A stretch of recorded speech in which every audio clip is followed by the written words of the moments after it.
മിത്രം എന്ന വാക്ക് എനിക്ക് അർഹിക്കുന്നതാണെന്ന് എനിക്ക് അറിഞ്ഞുകൂടാ. അത് പറയാനുള്ള ധൈര്യം എനിക്കില്ല.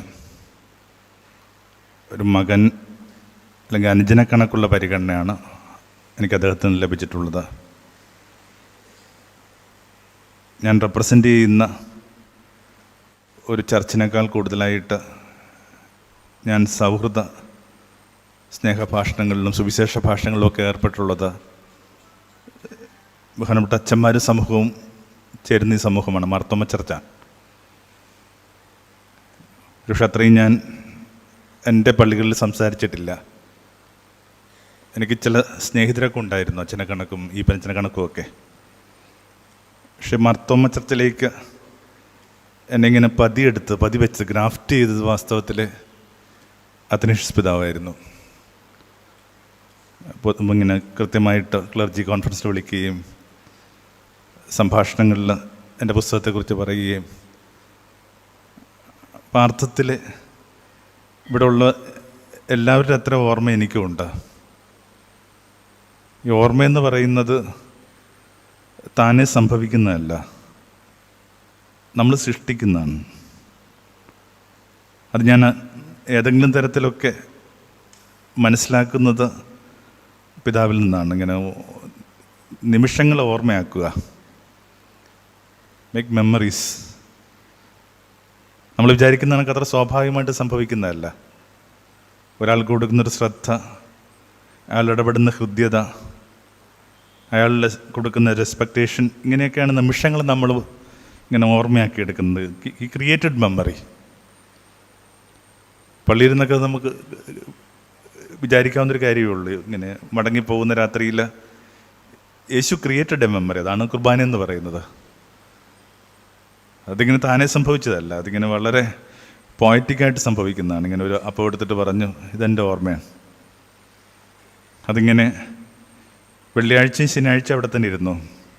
ഞായറാഴ്ച തൊട്ടിങ്ങനെ സഞ്ചരിച്ചു തുടങ്ങി.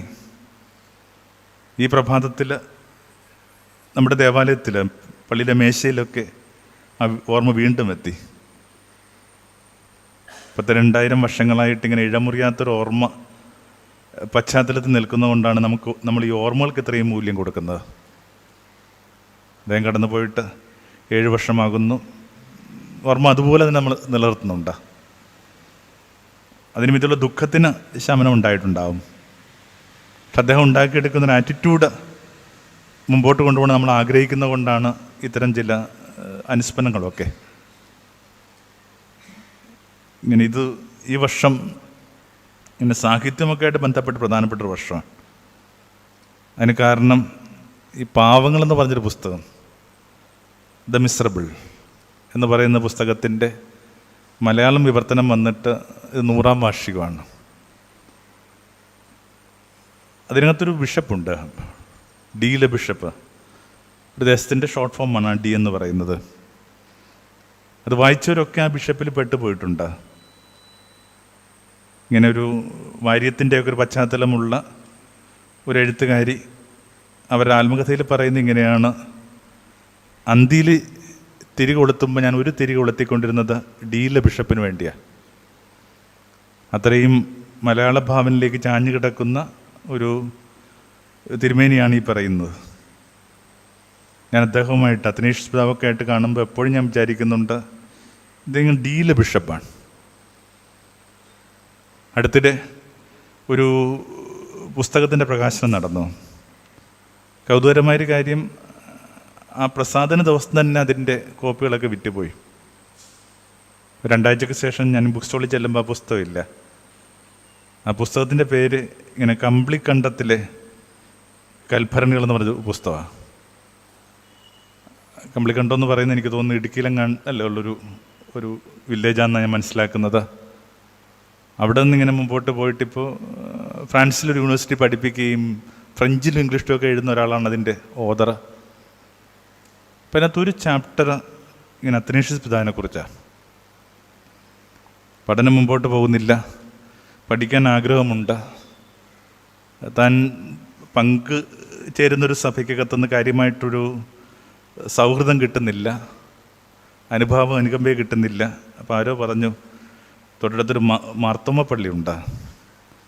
അല്ല, ആദ്യമായിട്ടത് കേൾക്കുന്ന അങ്ങനെ ഒരു മാർത്തോമ പള്ളി എന്ന് പറഞ്ഞാൽ, കാരണം അത്രയും ക്ലോസ്ഡ് ഒരു കമ്മ്യൂണിറ്റി നിന്നാണ് വരുന്നത്. അവിടെ ചെല്ലുമ്പോൾ വളരെ ഹൃദ്യമായ ഈ അച്ഛന്മാരുടെ കുടുംബങ്ങളെക്കുറിച്ച് എനിക്കുണ്ടാകുന്ന ഏറ്റവും ഹൃദ്യമായ അനുഭവങ്ങൾ ഈ മാർത്തോമ സമൂഹത്തിൽ നിന്നാണ്. ആ ഹൃദ്യമായ കുടുംബാന്തരീക്ഷത്തിൽ നിന്നുകൊണ്ട് ഒരു കുടുംബത്തിൻ്റെയൊക്കെ ഒരു അതേ ആകുലതയോടുകൂടി ശ്രദ്ധയോടുകൂടി അവിടെ നിന്ന് അച്ഛൻ ഇയാളെ കേൾക്കുന്നു. എന്നിട്ട് റെഫർ ചെയ്യുന്ന അത്തനേഷ്യസ് പിതാവിൻ്റെ അടുത്തോട്ടാണ്. ഏത് ഇടത്തിൽ നിന്നാണോ ഏത് സഭയിൽ നിന്നാണോ ഉള്ളത് ഒന്നും അദ്ദേഹത്തിൻ്റെ പരിഗണന ഭാഗമായിരുന്നില്ല. ഈ ചേർത്ത് പിടിച്ചിട്ട് പറഞ്ഞു, നിനക്ക് പഠിക്കാൻ ആഗ്രഹമുണ്ടെങ്കിൽ നീ പഠിച്ച് മുമ്പോട്ട് പോകും, അത്രയും കാലം ഞാൻ കൂടെ ഉണ്ടാവും. അപ്പോൾ ആ അധ്യായം ഇങ്ങനെ ഈ പിതാവിനെ അർപ്പിച്ചിരിക്കുക. പക്ഷെ നമ്മളത് ചിലപ്പോൾ കണ്ടിട്ടുണ്ടാവില്ല.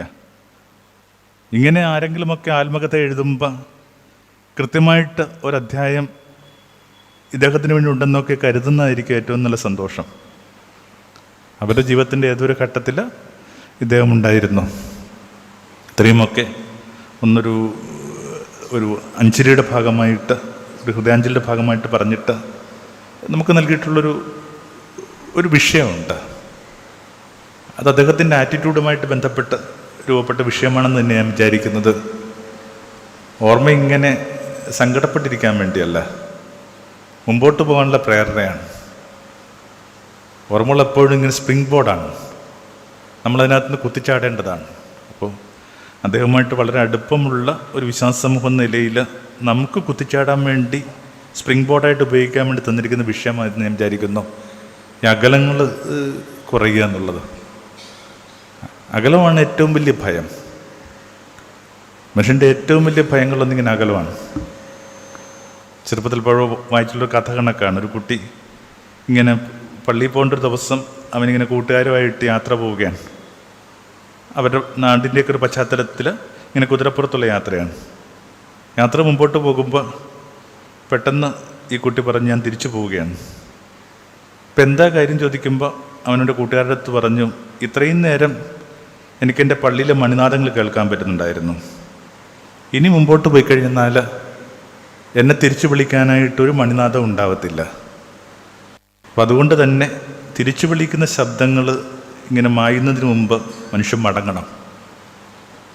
അപ്പം മനുഷ്യന് സഞ്ചരിക്കാം, പക്ഷേ ഈ സഞ്ചാരത്തിൽ നിന്ന് തിരിച്ചു വിളിക്കുന്ന ശബ്ദങ്ങൾ നിശ്ചലമാകുന്ന വിധത്തിൽ ഉള്ള എല്ലാ യാത്രയും അപകടകരമാണെന്ന് വിചാരിക്കുന്ന ഒന്നാണ് ഈ സ്പിരിച്വാലിറ്റി എന്ന് പറയുന്നത്. അടുപ്പം തന്നെയാണ് പ്രധാനം. എന്താ സ്പിരിച്വാലിറ്റി എന്നൊക്കെ ചോദിക്കുമ്പോൾ നമ്മൾ പൊതുവെ പറയുന്നത് ആർട്ട് ഓഫ് ഡിഗ്നിഫൈഡ് റിലേഷൻഷിപ്പ് എന്നാണ് പറയുന്നത്. ഇങ്ങനെ കുലീനമായ സൗഹൃദങ്ങളുടെ കലയാണ്. അത് കൃത്യമായിട്ട് പാലിച്ചൊരളന്ന നിലയിൽ നിശ്ചയമായിട്ട് നമുക്ക് ഓർക്കാവുന്ന അനവധി നാമങ്ങളിൽ ഒന്ന് അത്തനേഷ്യസ് പിതാവിൻ്റെതായിരിക്കും. ഈ കുലീനമായ ബന്ധങ്ങളുടെ കഥയാണിത്.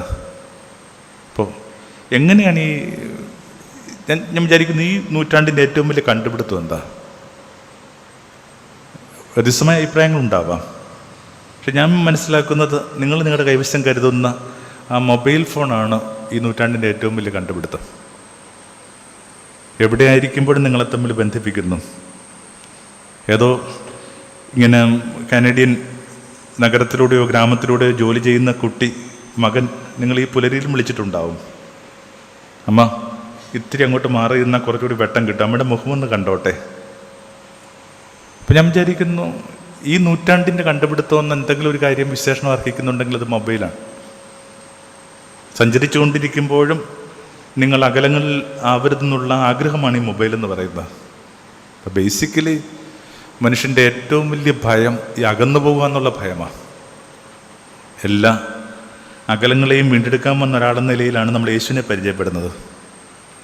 എഫേസ്യസിൽ നമ്മൾ വായിച്ച് കേൾക്കുന്നുണ്ട്, ഇങ്ങനെ ഇടമതിലുകളൊക്കെ തകർത്തൊരാൾ. മനുഷ്യനും തമ്മിൽ ഉയരാവുന്ന എല്ലാത്തരം മതിലുകളും ഇല്ലാതെയാക്കിയ ഒരാളുടെ പേരാണ് യേശു. യേശു പുരോഹിതനാണെന്നൊക്കെ നമ്മൾ പറയുന്നുണ്ട്. അത് നമ്മളിപ്പോൾ മനസ്സിലാക്കുന്ന കണക്കുള്ള ആചാരവുമായിട്ട് ബന്ധപ്പെട്ട ഒരു പദമല്ല പുരോഹിതൻ എന്ന് പറയുന്നത്. ഈ പുരോഹിതൻ എന്ന് പറഞ്ഞ വാക്ക് നിങ്ങളതിൻ്റെ എത്തിമോളജി പരിശോധിക്കുകയാണെങ്കിൽ ആ പൊന്തിഫക്സ് എന്ന് പറഞ്ഞൊരു വാക്കാണ്. ആ പൊന്തിഫക്സ് പറഞ്ഞ വാക്കിൻ്റെ അർത്ഥം പാലംപടി എന്നളന്ന ബ്രിഡ്ജ് മേക്കർ. അപ്പം അവനിലേക്ക് ആത്മീയ പക്വത കിട്ടിയ എല്ലാ മനുഷ്യരുടെയും ആദ്യത്തെ ഒരു വിചാരം എന്ന് പറയുന്നത് മതിലുകളില്ലാതെയാവുകയും പാലങ്ങൾ പണിയുകയും ചെയ്യുന്നൊരു കാലം വരും. അവസാനം വരെ നമ്മളിങ്ങനെ പ്രതിരോധിക്കേണ്ട മതിലുകളെയാണ്. മനുഷ്യൻ മാത്രമേ മതിലുകൾ ഉയർത്തുന്നത്. ഈ പാലം പണിയാന്നുള്ള ദേവദൂതന്മാരുടെ പ്രക്രിയയാണ്.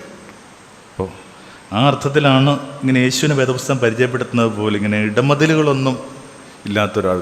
അവരിലിങ്ങനെ ഈ വിജാതിയെന്നോ യഹൂദനെന്നുള്ള ഇടമതിലില്ലാതെ പോയി, സ്ത്രീയെന്നോ പുരുഷനോ ഇടമതിലില്ലാതെ പോയി, ഈ പറയുന്ന അടിമയെന്നോ ഉടമയെന്നുള്ള ഇടമതിലില്ലാതെ പോയി.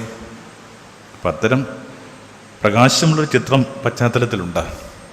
അതിലേക്ക് എങ്ങനെയാണ് നമുക്ക് ചില ബേബി സ്റ്റെപ്സ് നടത്താമെന്നുള്ളതാണ് നമ്മുടെ വിചിന്തനം. ചില ചുവടുകളൊക്കെ ഈ നമ്മളും വെച്ച് തുടങ്ങണ്ടേ ഈ മതിലുകളില്ലാത്ത ലോകത്തെ സ്വപ്നം കാണുമ്പോഴാണ്. അപ്പം അതിനകത്ത് ഒരു 3 രീതിയിൽ അതിനൊന്ന് വളരെ വേഗത്തിൽ പറഞ്ഞ് അവസാനിപ്പിക്കാമെന്ന് ഞാൻ വിചാരിക്കുന്നത്, ഒന്നൊരു വെളിപാട് ആവശ്യമുണ്ട്, റെവലേഷൻ. നിങ്ങളുടെ ബുദ്ധി കൊണ്ട് നിങ്ങൾക്ക് കുറുകെ കടക്കാവുന്ന വിധത്തിൽ സരളമല്ല ഈ ദേശത്തിൻ്റെ മതിലുകൾ. എത്ര ഭംഗിയായിട്ട് മനുഷ്യൻ മതിലുകളെ അക്സെപ്റ്റ് ചെയ്യുന്നൊരു സമൂഹത്തിലാണ് നമ്മൾ ജനിച്ചു വളർന്നത്. മതിലുകളെക്കുറിച്ച് ആർക്കും ഒരു ബുദ്ധിമുട്ടില്ല. ഈ ദേശത്ത് നടന്നിട്ടുള്ള എല്ലാ കാര്യങ്ങളും എടുത്തുകൊള്ളു. എത്ര ആഴത്തിലാണ് ഒരു ഭാരതീയ നിലയിൽ നമ്മളിൽ ഇങ്ങനെ മതിലുകൾ ആഴപ്പെട്ടുള്ളത്. എല്ലാം മതിലല്ലേ. ഞാൻ ഇതിന് ഉചിതമായൊരു സ്ഥലമാണെന്ന് എനിക്കറിഞ്ഞുകൂടി. ഈ ദിവസങ്ങളിലൊക്കെ സംസാരിക്കുമ്പോൾ ഞാൻ പറഞ്ഞുകൊണ്ടിരിക്കുന്നത് ഒരു വ്യക്തിയെക്കുറിച്ചാണ്, ഈ ദേശത്തെ ഏറ്റവും നല്ലൊരു സുവിശേഷ പ്രഘോഷകൻ. അത് ഈ സമൂഹത്തിൻ്റെ ഭാഗമായിരുന്നു. ഞാനിപ്പോൾ കേട്ടുകൊണ്ടിരിക്കുന്ന എനിക്ക് ഏറ്റവും കൂടുതൽ സ്നേഹിതരുള്ള ഈ മാർത്തോമാ സമൂഹത്തിൻ്റെ ഭാഗമായിരുന്നു. എന്നിട്ട് എന്ത് സംഭവിച്ചു? ഒരു ദിവസം ഈ പറഞ്ഞ ആൾ താൻ നെഞ്ചോട് ചേർത്ത് പിടിച്ച ബൈബിള് ഇവിടെ നിന്ന് അധികം അകലെയല്ലാത്തൊരു പള്ളിയുടെ മുറ്റത്തുകൊണ്ടേ കത്തിച്ചു. ഇങ്ങനെ ഞാൻ വന്ന മതത്തെക്കാളേറെ മതിലിവിടെ ഉണ്ടെന്ന് തിരിച്ചറിഞ്ഞപ്പോഴാണ്. പൊയ്യലപ്പച്ചൻ്റെ കാര്യമാണ് പറയുന്നത്. താൻ വന്ന മതത്തിനകത്തെ മതിലുകളും ശ്രേണികളും ഇത്രയും ഒരു ഭാവനയുള്ളൊരു ഹൃദയത്തെ മുറുകിയപ്പോൾ അതിനകത്തൊരു മുക്തി എന്ന നിലയിൽ കണ്ടെത്തിയ ഒരു ധർമ്മമായിരുന്നു ഇതാ. എന്നിട്ടോ അയാൾ വന്നെത്തിയ ധർമ്മത്തിന് അയാൾ പിന്നിട്ട ധർമ്മത്തെക്കാളേറെ മതിലുകൊണ്ടും തിരിച്ചറിയുമ്പോഴാണ് ഈ മനുഷ്യൻ ബൈബിൾ കത്തിക്കുന്നത്. മനുഷ്യനുള്ളിടത്തോളം കാലം, തിരുവല്ലയിലും റാന്നിയിലൊക്കെ വിശ്വാസമുള്ളിടത്തോളം കാലം ഈ കത്തിപ്പോയ ബൈബിൾ ഓർമ്മിക്കണം. ഇത് ഏറ്റവും പവർഫുള്ളായ പ്രീച്ചറായിരുന്നു. തൊട്ടടുത്തൊരു കാലി ചന്തയുണ്ട്. അവിടെ ഇങ്ങനെ കന്നുകാലികളൊക്കെ വിറ്റുകൊണ്ടിരിക്കുന്നതിനിടയിൽ ഒരു പ്രഭാതത്തിൽ ഈ മനുഷ്യൻ പ്രത്യക്ഷപ്പെടുകയാണ്. ഉറക്കെയുള്ള ശബ്ദമാണ്. അയാളിങ്ങനെ വിളിച്ചു പറഞ്ഞു, എൻ്റെ കൈവശം ഒരു കാലിയുണ്ട്, വളരെ ശക്തനായൊരു ഒരു കാളക്കൂറ്റൻ. പക്ഷെ പ്രശ്നം, ആ കാളയെ 4 കയറിട്ട് കെട്ടിയിരിക്കുകയാണ്. ആൾക്കൂട്ടി ഇങ്ങനെ അമ്പരം നിൽക്കുമ്പോഴേക്കും ആ കാളക്കൂറ്റിനെ കെട്ടിയ കയറുകളെക്കുറിച്ച് അയാൾ പറയാൻ തുടങ്ങി. അയാൾ പറഞ്ഞു, ഒരു കയറിൻ്റെ പേര് മാത്യു, ഒരു കയറിൻ്റെ പേര് മർക്കോസ്, ഒരു കയറിൻ്റെ പേര് ലൂക്ക, ഒരു കയറിൻ്റെ പേര് യോഹൻ. നമുക്ക് ആ സുവിശേഷത്തിൻ്റെ കയറിൽ നിന്ന് അയാളെ മോചിപ്പിക്കണ്ടേ? ഇത്രയും ഇങ്ങനെ ഹൃദയത്തെ ഉലക്കുന്ന രീതിയിൽ ഇവിടെ ആരും സുവിശേഷ പ്രഘോഷണം നടത്തിയിട്ടൊന്നുമില്ല ഈ ഒരു മേഖലയിൽ. ആ മനുഷ്യനാണ്, ഞാൻ ആവർത്തിക്കുമ്പോൾ എനിക്ക് തന്നെ ഇങ്ങനെ ബുദ്ധിമുട്ട് വരുന്നു, പക്ഷെ അത് പറയാതിരിക്കാൻ പറ്റത്തില്ലല്ലോ, ഈ വേദപുസ്തകം കത്തിക്കുന്നത്. അപ്പോൾ നിറയെ മതിൽ ബോധത്തിൽ പതിഞ്ഞതുകൊണ്ട് മാത്രം അതിനകത്തൊരു കുഴപ്പമില്ലെന്ന മട്ടിൽ ജീവിക്കുന്ന മനുഷ്യരാണ് നമ്മൾ. ഈ ദേശത്തെ ഏറ്റവും വലിയ അശ്ലീലമെന്ന് ഞാൻ കരുതുന്നത് നമ്മുടെ ഈ കല്യാണ പരസ്യങ്ങളെ കാണുന്ന ഒരു വാക്കാണ്, പുരാതന ക്രിസ്ത്യൻ ഭവനത്തിലുള്ള പെൺകുട്ടി. നിങ്ങൾ പുരാതനമെന്ന് പറയുന്ന ആ നിമിഷം തന്നെ ഈ പുരാതനമല്ലാത്ത ചില മനുഷ്യർ ഈ ധർമ്മത്തിൽ പങ്കുചേർന്ന അപമാനമുണ്ട്. ഞാൻ വിചാരിക്കേണ്ടത് ആദ്യം ഒഴിവാക്കേണ്ട ഈ വാക്കാണ്, ഇറ്റ്സ് ഒബ്സിൻ. ഇത്രയും അശ്ലീലം പിടിച്ചൊരു വാക്കില്ല. ഈ ക്രിസ്തുവിലേക്ക് വന്നവന് എന്ത് പഴമ, ക്രിസ്തുവിലേക്ക് വരുന്നവന് എന്ത് പുതുമ. 1-ാം മണിക്കൂറിൽ വന്നയാൾക്കും 11-ാം മണിക്കൂറിൽ വന്നയാൾക്കും ഒരേ ദിനാറെന്ന് പഠിപ്പിച്ച ഒരാളെ നമ്മൾ വിട്ടുകളഞ്ഞു. 1-ാം മണിക്കൂർ എന്ന് പറയുന്നത് നിങ്ങൾ കരുതുന്ന കണക്ക് ഈ പുലരിയാണ്, 2000 ആണ്ട്. ഈ 11-ാം മണിക്കൂർ എന്ന് പറയുന്നത് വൈകുന്നേരം 5 മണി നേരമാണ്. നിങ്ങളൊരു പക്ഷേ വിളിക്കുന്ന ദളിത് ക്രിസ്ത്യൻസാണ്. എന്നിട്ടോ അന്തിയിൽ നമ്മൾ അവർക്ക് കൊടുക്കുന്ന കൂലി ഒന്ന് തന്നെയാണോ? അപ്പോൾ ഈ വലിയ സാമൂഹ്യ വിഷയമായിട്ട് ഈ അകലങ്ങളെയും മതിലുകളെയും എടുക്കേണ്ടെന്ന് ഞാൻ വിചാരിക്കുന്നു. നമുക്കതിനൊരു സഭാവിഷയമായിട്ട് തന്നെ എടുക്കാം. അതിനകത്തുനിന്ന് അതിൻ്റെ ഏറ്റവും എക്സ്ട്രീം സ്റ്റാറ്റസിലേക്ക് കാര്യങ്ങൾ പോയിക്കൊണ്ടിരിക്കുകയാണ്. ഈ പുൾപിറ്റുകൾ, അവിടുത്തെ ബലിയും അവിടുത്തെ ഓർമ്മയും ഒക്കെ അർപ്പിക്കപ്പെടുന്ന ഈ പുൾപിറ്റിൽ നിന്ന് ഇപ്പം കേൾക്കുന്നത് അപരമത വിദ്വേഷമാണ്. ഇതര മതങ്ങൾക്കെതിരായ സംഭാഷണം കേട്ടുകൊണ്ടിരിക്കുന്ന കണക്കുകൾ അനുസരിച്ചിട്ട് ഒരു 2-3 ദിവസത്തിനുള്ളിൽ ഏതാണ്ട് 14,000-ത്തോളം കുഞ്ഞുങ്ങൾ ഗാസയിൽ വിശപ്പുകൊണ്ട് മരിച്ചു പോകും. നമ്മളിത് പറഞ്ഞുകൊണ്ടിരിക്കുമ്പോൾ ഞാൻ ഈ അടുത്ത ദിവസങ്ങളിൽ ഒരു സന്ദർശനം ലഭിച്ചു. ഇങ്ങനെ വാർ മ്യൂസിയത്തിൽ ഞാൻ പോയിട്ടുണ്ട്, ഹിരോഷിമയിൽ. വാർ മ്യൂസിയം മുഴുവൻ ഇങ്ങനെ ഒരു കാലം ഇങ്ങനെ എരിഞ്ഞു പോയതിൻ്റെ തിരുശേഷിപ്പുകളാണ്. പക്ഷെ എന്നിട്ടും ആ അനവധിയായ തിരുശേഷിപ്പുകൾക്കകത്തുന്ന എൻ്റെ മനസ്സിൽ നിന്ന് ഇപ്പോഴും പറിച്ചു നീക്കാൻ പറ്റാത്ത ഒന്നെന്ന് പറയുന്നത് ഒരു ലഞ്ച് ബോക്സാണ്. ആ പുലരിയിലും ഏതോ ഒരമ്മ കുഞ്ഞിന് പൊതിച്ചോറ് കൊടുത്ത് വിട്ടു. കുട്ടികളൊക്കെ കരിഞ്ഞു പോയ വയലിൽ നിന്ന് കിട്ടുന്നത് ഈ കുട്ടിയുടെ പേരിങ്ങനെ കോറിയിട്ടിരിക്കുന്ന ഒരു അലൂമിനിയം ലഞ്ച് ബോക്സാണ്. അവിടെ ഇരിപ്പുണ്ട്. ആ ലഞ്ച് ബോക്സിൻ്റെ അനുഭവം പോലും ഇല്ലാതെ ഒരു 14,000 കുഞ്ഞുങ്ങൾ ഈ ദിവസങ്ങളിൽ കടന്നു പോകും. ഇതൊക്കെ നടക്കുമ്പോഴും നമ്മളിങ്ങനെ അപരവിദ്വേഷം പറഞ്ഞുകൊണ്ടിരിക്കുകയാണ്, ഇസ്ലാം ഭീകരതയെക്കുറിച്ച് പറഞ്ഞുകൊണ്ടിരിക്കുകയാണ്. ഭീകരത എന്ന് പറയുന്നത് ഒരു മതത്തിൻ്റെയും വേണ്ടി എഴുതി കൊടുത്തിട്ടുള്ള കാര്യമല്ല. എല്ലാ മതത്തിൻ്റെ അകത്തും കാലാകാലങ്ങളായിട്ട് നിലനിൽക്കുന്ന സമ്പ്രദായമാണ്. അവർക്ക് വിശേഷണം വേണ്ട, വെറുതെ ഭീകരത എന്ന് പറഞ്ഞാൽ മതി. അതിന് ഇസ്ലാം ഭീകരതയെന്നോ ക്രിസ്ത്യൻ ഭീകരതയെന്നോ ജൂത ഭീകരതയൊന്നുമില്ല. ഭീകരത ഇപ്പോൾ ഇങ്ങനെ കഠിനമായൊരു കാലത്തിനകത്ത് നമുക്കാവശ്യമുള്ള റെവലേഷൻ എന്താണ്? ആ റെവലേഷൻ എന്ന് പറയുന്നത് വളരെ സിമ്പിളായൊരു വാക്കാണ്. ഒരു കുട്ടി ഉണ്ടായിരുന്നു. ആ കുട്ടിയുടെ ഏറ്റവും വലിയ പ്രതിസന്ധി ആ കുട്ടിക്ക് അച്ഛനില്ലായിരുന്നു. അങ്ങനെയാണ് അയാളെക്കുറിച്ചുള്ള ജീവചരിത്രം ആരംഭിക്കുന്നത്. എന്താണത്?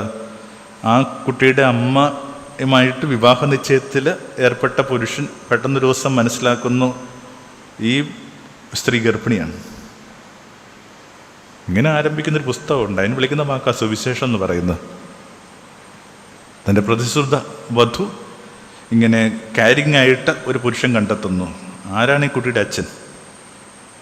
ആ അപമാനത്തിൽ പിറന്ന ഒരു കുട്ടി അച്ഛനാരാണെന്ന് ചൂണ്ടിക്കാണിക്കാനായിട്ട് ആരുമില്ലാത്തൊരു കുട്ടിക്ക് ഒരു പ്രഭാതത്തിലൊരു കാര്യം പിടുത്തം കിട്ടി, ദൈവം തൻ്റെ അച്ഛനാണ്. And revelation. ആ റെവലേഷനിൽ നിന്ന് കുട്ടി വിളിച്ചൊരു വാക്കാണ് നമ്മൾ ആവർത്തിക്കേണ്ടത്, അബ്ബാ, അച്ഛ. മറിയാക്കൊരു മകനുണ്ട്. ഇങ്ങനെ പണിക്കൊന്നും പോകത്തില്ല. കട്ടമരത്തിലിരുന്ന് ഇങ്ങനെ മുക്കുവരോട് സംസാരിക്കുന്ന കേൾക്കാം. എല്ലാവരും പിരിഞ്ഞു പോകുമ്പോൾ ചുട്ടുപൊള്ളണ ആകാശത്ത് നമുക്ക് ഇങ്ങനെ നിലവിളിക്കുന്ന കേൾക്കാം, അബ്ബാ. ആ മിന്നൽ വെളിച്ചമാണ് യേശുബോധത്തിൻ്റെ ഏറ്റവും അടിസ്ഥാനപരമായ പ്രകാശം, റെവലേഷൻ.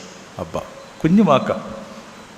അത് കിട്ടാത്തിടത്തോളം കാലം ഒരു സംഭാഷണങ്ങളും നമ്മളെ ഒരു അണുവിട പോലും മുമ്പോട്ട് പോകാൻ സഹായിക്കത്തില്ല. അച്ഛ. അത് 12 വയസ്സ് തൊട്ട് കുട്ടിക്ക് കിട്ടി, അല്ലെങ്കിൽ 12-ാം വയസ്സിൽ കിട്ടി. കുട്ടിയെ പള്ളിയിൽ കൊണ്ടുപോയതാണ്. പള്ളിയിൽ കൊണ്ടുപോയ കുട്ടി തിരിച്ചു വരുന്നില്ല. അച്ഛനും അമ്മയും പരിഭ്രാന്തരായിട്ട് ഓടി വരുമ്പോഴേക്കും പറയുന്നു, ഞാൻ എൻ്റെ അച്ഛൻ്റെ വീട്ടിലായിരിക്കേണ്ടതല്ലേ. 12 വയസ്സെന്ന് പറയുന്നത് പിബട്ടി ഏജാണ്. ശരീരം പാകപ്പെടുന്ന കാലമാണ്. ആൺകുട്ടിയും പെൺകുട്ടിയും ഒക്കെ മുതിരുന്ന പ്രായമാണ്. അങ്ങനെ ശരീരം പാകപ്പെട്ട ആ കാലത്തിൽ ആ ഒരു കൗമാരക്കാരന് കിട്ടിയ ഒരു മിന്നൽ വെളിച്ചമാണ്. എൻ്റെ ഇനിയും തിരിച്ചറിയാത്ത അപ്പൻ ദൈവമാണ്. അപ്പം ആ മിന്നലാണ്. റെവലേഷൻ എന്ന് പറയുന്നത് ഇങ്ങനെ ചൂട്ടുകറ്റയുടെ വെട്ടത്തിൽ നടക്കുകയല്ല, പ്രാന്തൻ്റെ വിളക്കിൽ നടക്കുന്നതല്ല റെവലേഷൻ. റെവലേഷൻ എന്ന് പറയുന്നത് മിന്നലാണ്. നമ്മൾ വായിച്ച് കേൾക്കുന്നില്ലേ, സാവുൾ ഇങ്ങനെ നടന്നു പോകുമ്പോൾ, ഇങ്ങനെ ഡമാസ്കസിലോട്ട് പോകുമ്പോഴേക്കും സാവുളിലേക്കൊരു മിന്നൽ വന്നു. എന്നുവെച്ചാൽ ഒറ്റ വെളിച്ചത്തിൽ മുഴുവൻ ഭൂമിയും കാണാൻ പറ്റും. അതിന് വിളിക്കുന്ന വാക്കാണ് മിന്നൽ എന്ന് പറയുന്നത്. റെവലേഷൻ എന്ന് പറയുന്നത് മിന്നൽ വെളിച്ചം. അതിനുശേഷം ഇയാൾ പഴയതല്ല. അപ്പം ആ റെവലേഷന് വേണ്ടിയാണ് പ്രാർത്ഥിക്കേണ്ടത്. അച്ഛാ, നമുക്ക് സംഭവിച്ച ഏറ്റവും വലിയ ബുദ്ധിമുട്ട്, നമ്മളിങ്ങനെ വേദപുസ്തകം വിവർത്തനം ചെയ്തപ്പോൾ, അതിങ്ങനെ കാത്തലിക് വിവർത്തനമാവട്ടെ, കാലാകാലങ്ങളായിട്ട് നമ്മൾ ഉപയോഗിക്കുന്ന സത്യവേദ പുസ്തകമായിക്കൊള്ളട്ടെ, അവിടെയൊക്കെ നമ്മൾ ഉപയോഗിക്കുന്ന വാക്ക് പിതാവെന്നാണ്. ദൈവം പിതാവാണെന്ന് പിടുത്തം കിട്ടിയെന്നാണ് പറയുന്നത്. പിതാവാണെന്ന് പറയുന്നത് നിങ്ങൾക്ക് ഒന്നും പിടുത്തം കിട്ടിയിട്ടില്ല. കാരണം യേശു ഉപയോഗിച്ച വാക്ക് അബ്ബ എന്ന വാക്കാണ്. അതിങ്ങനെ പരാവർത്തനം ചെയ്യുമ്പോൾ ഉപയോഗിക്കേണ്ടിരുന്ന വാക്ക് ഒന്നെങ്കിൽ അച്ഛാന്നായിരിക്കണമായിരുന്നു, അല്ലെങ്കിൽ ക്രിസ്തീയ പരിസരങ്ങളിൽ വിളിക്കുന്ന കണക്ക് അപ്പ എന്നായിരിക്കണമായിരുന്നു. നിർഭാഗ്യവശാല അതൊരു ഡിനോട്ടേറ്റീവ് വേർഡായിട്ട് മാറി പിതാവ്. അപ്പം എന്തെങ്കിലും ഒരു ദിവസം ഈ പിതാവ് എന്ന് പറഞ്ഞ പദത്തിന് പകരമായിട്ട് നിങ്ങൾ നിങ്ങളുടെ അച്ഛനെ വിളിച്ചുകൊണ്ടിരുന്ന വാക്ക് നിങ്ങളുടെ ബോധത്തിൽ തെളിയുമ്പോൾ അന്ന് ലോകം പഴയതല്ല. അതിന് വിളിക്കുന്ന വാക്കാണ് പുതിയ നിയമം. ഒരു 10-200 ഇടങ്ങളിൽ എങ്കിലും ഇങ്ങനെ യേശു അബ്ബ എന്ന് വിളിച്ചിടത്തൊക്കെ, അത് അരമായിക് വേർഡാണ്. ഹീബ്രുവിൻ്റെ ഒരു ഡിസ്റ്റൻറ്റ് കസിനാണ് അരമായി എന്ന് പറയുന്നത്. അതൊക്കെ ഇങ്ങനെ പിതാവെന്ന് വർത്തം ചെയ്തിട്ടുണ്ട്. ഈ 200 ഇടങ്ങളിൽ ഒരു 5 ഇടത്ത് നിങ്ങൾ നിങ്ങളുടെ അച്ഛനെ വിളിച്ചിരുന്ന വാക്കൊന്ന് കണ്ണുപൂട്ടിയിട്ട് പതുക്കെ പെൻസിൽ കൊണ്ട് എഴുതി വെക്കാവോ? അതിനുശേഷം നമുക്ക് ഈ വിഷയത്തിലേക്ക് പ്രവേശിക്കാം. അച്ഛ, ഞാൻ എൻ്റെ അപ്പനെ വിളിച്ചിരുന്ന വാക്ക് അച്ചായ എന്നാണ്, വെട്ടിയാണ്. അച്ചായ അച്ചായ അച്ചായ. എനിക്ക് 5 എണ്ണം പോലും വേണ്ട, ഒരു 3 എണ്ണം കഴിയുമ്പോൾ തന്നെ എൻ്റെ ബോധം ഇങ്ങനെ കീഴ്മേൽ മറിയാൻ തുടങ്ങും. ഈ വാഷിംഗ് മെഷീനിലൊക്കെ ഇങ്ങനെ സ്പിൻ ചെയ്യുന്ന കണക്ക്. അപ്പം ആ വാക്കാണ് അയാളുടെ താക്കോൽ പദം. അത് പിടുത്തം കിട്ടാതെ നമുക്ക് ഒരു ബന്ധത്തെക്കുറിച്ചും ഇങ്ങനെ നിർവചിക്കാൻ പറ്റത്തില്ല. അത് പിടുത്തം കിട്ടുന്ന ദിവസം നമ്മളിവിടെ ആദ്യം കാണുന്നവരൊക്കെ ഉണ്ടാവും ഈ കൂട്ടത്തിൽ. ഞാൻ നിങ്ങളുടെ അടുക്കിലേക്ക് വന്നിട്ട് ചോദിക്കാൻ പോകുന്നൊരു ചോദ്യം ഇത്രയേ ഉള്ളൂ: എവിടെയായിരുന്നു? അപ്പം നിങ്ങൾ അമ്പരക്കും. എവിടെ ആയിരിക്കാന്ന് ചോദിക്കാനായിട്ട് നമ്മളും ഈ പരിചയമില്ലല്ലോ. അച്ഛനൊന്നാണ്. എന്തോ കുറേ കാരണങ്ങൾ കൊണ്ട് നമ്മൾ കഴിഞ്ഞ 10-60 വർഷമായിട്ട് കണ്ടിട്ടില്ലെന്ന് മാത്രമേ ഉള്ളൂ. എവിടെയാ? അതാണ് അൾട്ടിമേറ്റ്. അതിർത്തിയുടെ ഇരുവശങ്ങളിൽ നിൽക്കുന്ന 2 പട്ടാളക്കാർ ചോദിക്കുകയാണ്, എവിടെ ആയിരുന്നു ഇത്രയും കാലം? കുറച്ച് എന്ത് ചെയ്യുന്നു, അവധിക്ക് പോയിരിക്കുകയായിരുന്നു. എവിടെ ആയിരുന്നു? അപ്പോൾ ഞാൻ വിചാരിക്കുന്നു ബാക്കിയുള്ളതൊക്കെ വെറുതെ ചർച്ചയാണ്. നമ്മളൊരു ഫെയ്ത്ത് കമ്മ്യൂണിറ്റി എന്ന നിലയിൽ പ്രാർത്ഥിക്കേണ്ടത് ഒരു ദിവസം ഈ മിന്നൽ വെളിച്ച ഉള്ളിലോട്ട് വരണം അച്ഛ. അപ്പോഴാണ് പിടുത്തം കിട്ടുന്നത്. ഈ അടുത്തിരിക്കുന്നവരും അകന്നു പോയവരും നമ്മൾ അകറ്റി നിർത്തിയവരും ഒക്കെ ഇങ്ങനെ പല കാരണങ്ങൾ കൊണ്ട് വീട് വിട്ട് ഇറങ്ങിപ്പോയ നമ്മുടെ ഉടപ്പിറന്നോരാ. എൻ്റെ ഉടപ്പിറന്നോളെ, എന്തൊരു വാക്കാണ് ഈ മലയാളം സാഹോദര്യത്തിന് വേണ്ടി കരുതി വെക്കുന്നത്. ഈ ഉടപ്പിറപ്പ്, എൻ്റെ കൂടപ്പിറപ്പുകൾ. അപ്പോൾ ബാക്കിയൊക്കെ നമ്മുടെ സ്ട്രാറ്റജിക്കലായിട്ടുള്ള കൊച്ചു വർത്തമാനങ്ങളാണ്. അതിലോട്ട് പ്രവേശിക്കേണ്ടെന്ന് പോലും ഞാൻ കരുതുന്നത്. ആരും മിന്നൽ കിട്ടിയാൽ മതി. അതൊക്കെ സാമാന്യം ഇങ്ങനെ ബോധത്തിൽ തെളിഞ്ഞ ഒരാളെന്ന നിലയിൽ തന്നെയാണ് ഞാൻ ഈ അത്നീഷ്യസ് പിതാവിനെയൊക്കെ ഓർക്കാനായിട്ട് ഇഷ്ടപ്പെടുന്നത്. എൻ്റെ ഒരു സഭയുടെ ഘടനയെക്കുറിച്ച് അദ്ദേഹം ചോദിച്ചിട്ടില്ല. എന്തെങ്കിലുമൊക്കെ ഒന്നും സഭയുമായിട്ട് ബന്ധപ്പെട്ട ഒരു വിഷയവും ചോദിച്ചിട്ടില്ല. ഞങ്ങൾ കുറഞ്ഞ പക്ഷം ഒരു 30 പ്രാവശ്യമെങ്കിലും കണ്ടിട്ടുണ്ടാവും. എവിടെയുള്ള ഒരു ക്രിസ്തുദാസൻ, അനപ്പുറമായിട്ട് വേറൊന്നുമില്ല. എന്തെങ്കിലും പരിഗണന ഉണ്ടെങ്കിൽ അതിങ്ങനെ യേശുവുമായിട്ട് ബന്ധപ്പെട്ടാണ് എന്നുള്ളൊരു പരിഗണന മാത്രമേ ഉള്ളൂ. അതിലും ഇത് എന്താ ആവശ്യമുള്ളത്? അപ്പോൾ ഒന്ന്, ഈ പറഞ്ഞ വെളിച്ചത്തിന് വേണ്ടി പ്രാർത്ഥിക്കുക എന്നുള്ളതാണ്. 2, ഇതിൻ്റെ ഒരു കൾച്ചർ നിലനിർത്താൻ വേണ്ടി നമ്മൾ സൃഷ്ടിക്കേണ്ട പരിസരം, അതുകൂടി ഒന്ന് സൂചിപ്പിക്കുക. എന്തായിരിക്കും നിങ്ങളുടെ പരിസരം? ഒരു പരിസരം വളരെ പ്രധാനപ്പെട്ടാണ്.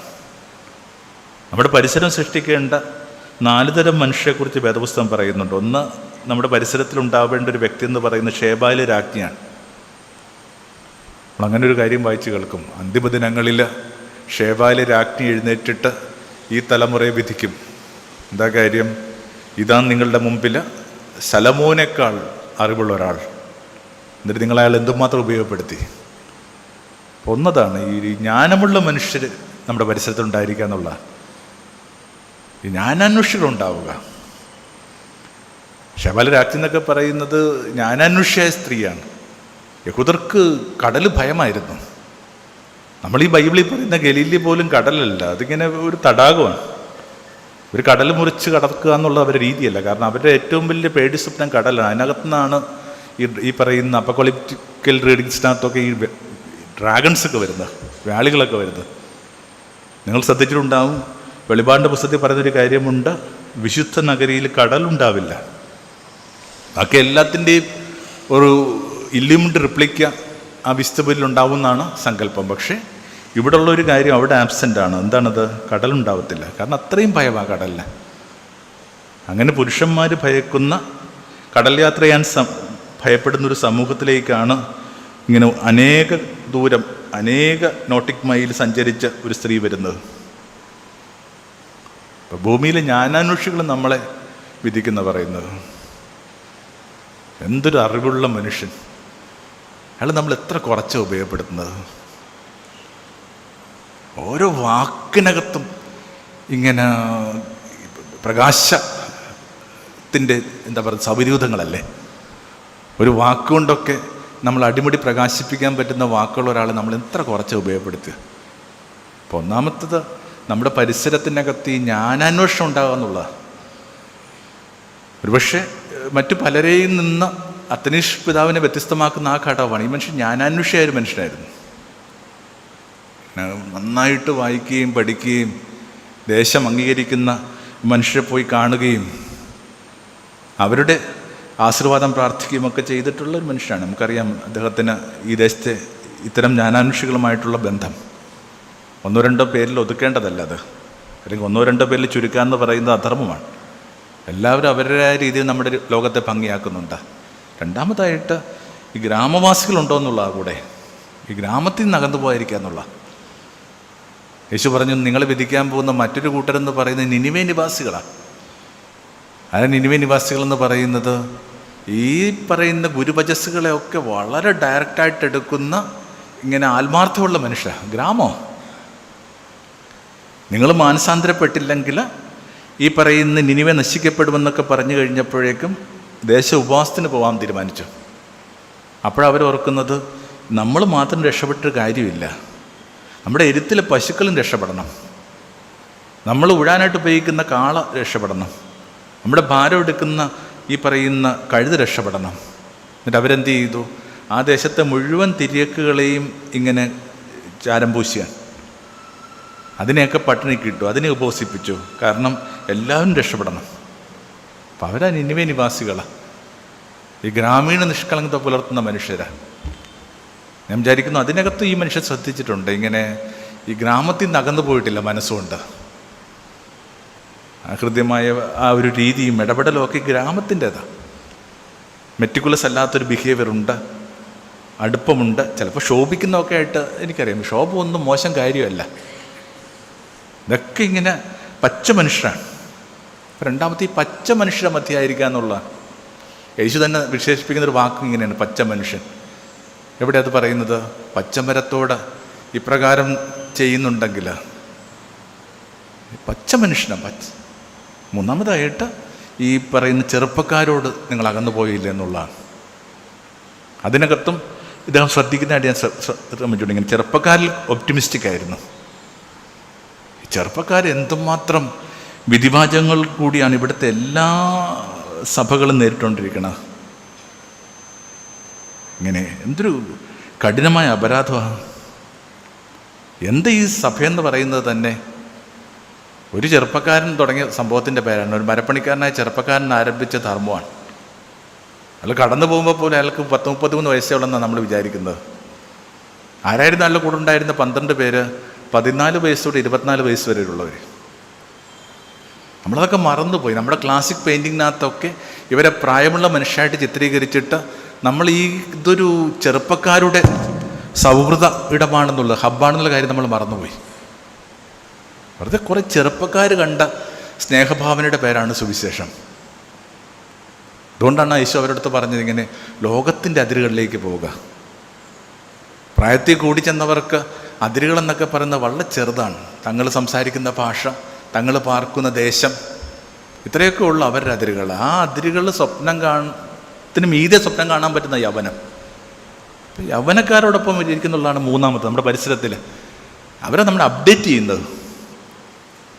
ഒന്നോർത്താൽ നിങ്ങൾക്ക് തന്നെ പിടുത്തം കിട്ടും. നിങ്ങളെക്കാൾ കൂടുതൽ ഇമോഷണൽ ഇൻ്റലിജൻസ് എന്ന് പറയുന്നൊരു കാര്യം നിങ്ങളുടെ കുട്ടികൾക്കുണ്ട്.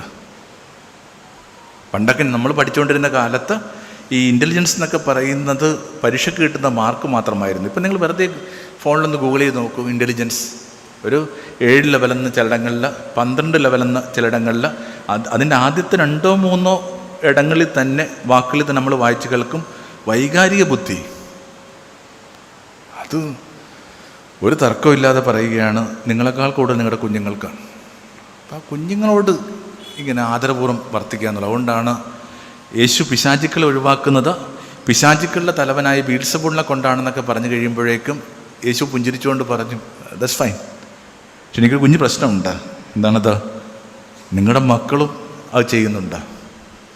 നിങ്ങളുടെ മക്കൾ ഈ എക്സോർസിസ്റ്റിൽ ഇടപെടുന്നുണ്ട്. പിശാചെന്ന് പറയുന്നത് എന്താണോ സജ്ജമുണ്ട്. പിശാചിൻ്റെ എത്തിമോളജി പരിശോധിക്കുമ്പോൾ നിങ്ങൾക്ക് പിടുത്തം കിട്ടും. ഡീമൺ എന്ന് പറഞ്ഞ വാക്കിൻ്റെ അർത്ഥം വൺ ഹു ഡിവൈഡ്സ് എന്നാണ്. ഈ വിഭജിക്കുന്ന ഇടങ്ങളിൽ നിന്ന് യൂണിറ്റിയിലോട്ട് കൊണ്ടുവരുന്നതിന് വിളിക്കുന്ന വാക്കാണ് എക്സോർസിസം. ഒരു സാത്താൻ പേര് പറയുന്നില്ല, ഞങ്ങൾ ലെജിയനാണ്, വി ആർ 100. നമ്മളിപ്പോൾ മൾട്ടിപ്പിൾ പേഴ്സണാലിറ്റി എന്നൊക്കെ പറയുന്ന സംഭവം തന്നെയാണ്. വിഭജിക്കപ്പെട്ട മനുഷ്യർ, അവരെ ഇങ്ങനെ ഏകാഗ്രമാക്കുന്നതിന് വിളിക്കുന്ന വാക്കാണ് ഉച്ചാടനം.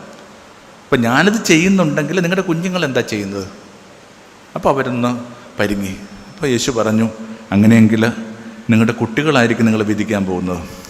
ഇവിടെ ഇരിക്കുന്ന എല്ലാ മുതിർന്നവരോടും ഞാനത് ആവർത്തിക്കാനായിട്ട് ആഗ്രഹിക്കുന്നുണ്ട്.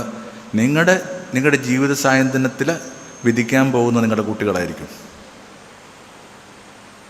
നിങ്ങൾ ഞങ്ങളുടെ ജീവിതവുമായിട്ട് എന്ത് ചെയ്തു? What did you do with our life? ഇപ്പോൾ 3 അതാണ്. 4-മതായിട്ട് ദരിദ്രർ. ചുറ്റും ദരിദ്രരുണ്ടോ എന്നുള്ള പ്രധാനം. ഇതിങ്ങനെ എൻ്റെ ഏറ്റവും വലിയ പേടി ഇതിങ്ങനെ ദരിദ്രരിൽ നിന്ന് അകന്നു പോയതാണ്. അഭിമന്യ പിതാവിനൊക്കെ ഇങ്ങനെ വളരെ സ്നേഹാദരവുണ്ടായിരുന്ന ഒരു വയോധികൻ ഈ ദിവസങ്ങളിൽ കടന്നുപോയി. ഫ്രാൻസിസ് ഒന്നാമൻ പറഞ്ഞ കാര്യമില്ല, കാരണം 2 പേര് വരുമ്പോഴാണ് ഈ ഒന്നാമെന്ന് പറയുന്നത്. ഫ്രാൻസിസ് മാർപ്പാപ്പ. ആ മനുഷ്യൻ വർഷങ്ങൾക്ക് ശേഷം, വലിയൊരു ഇടവേളയ്ക്ക് ശേഷം ഇങ്ങനെ പറഞ്ഞു തുടങ്ങി, ദരിദ്രരുടെ എളിയ സഭ, ദരിദ്രരുടെ സഭ. എല്ലാവരും അവരിൽ നിന്ന് അകന്നു പോവുകയാണ്. രാഷ്ട്രീയം, പാർട്ടി, പള്ളിക്കൂടം, ആതുരാലയം ഒക്കെ അകന്നു പോയിക്കൊണ്ടിരിക്കുക. അപ്പോൾ 4-മത് എത്രയേ ഉള്ളൂ? നിങ്ങളുടെ ചുറ്റും ദരിദ്രരുണ്ടോ ഇല്ല എന്നുള്ളതാണ്. എങ്ങനെയാണ് ഈ സുവിശേഷത്തിൽ അവസാനത്തെ നമുക്കുള്ള അനുശാസനം ലഭിക്കുന്നത്?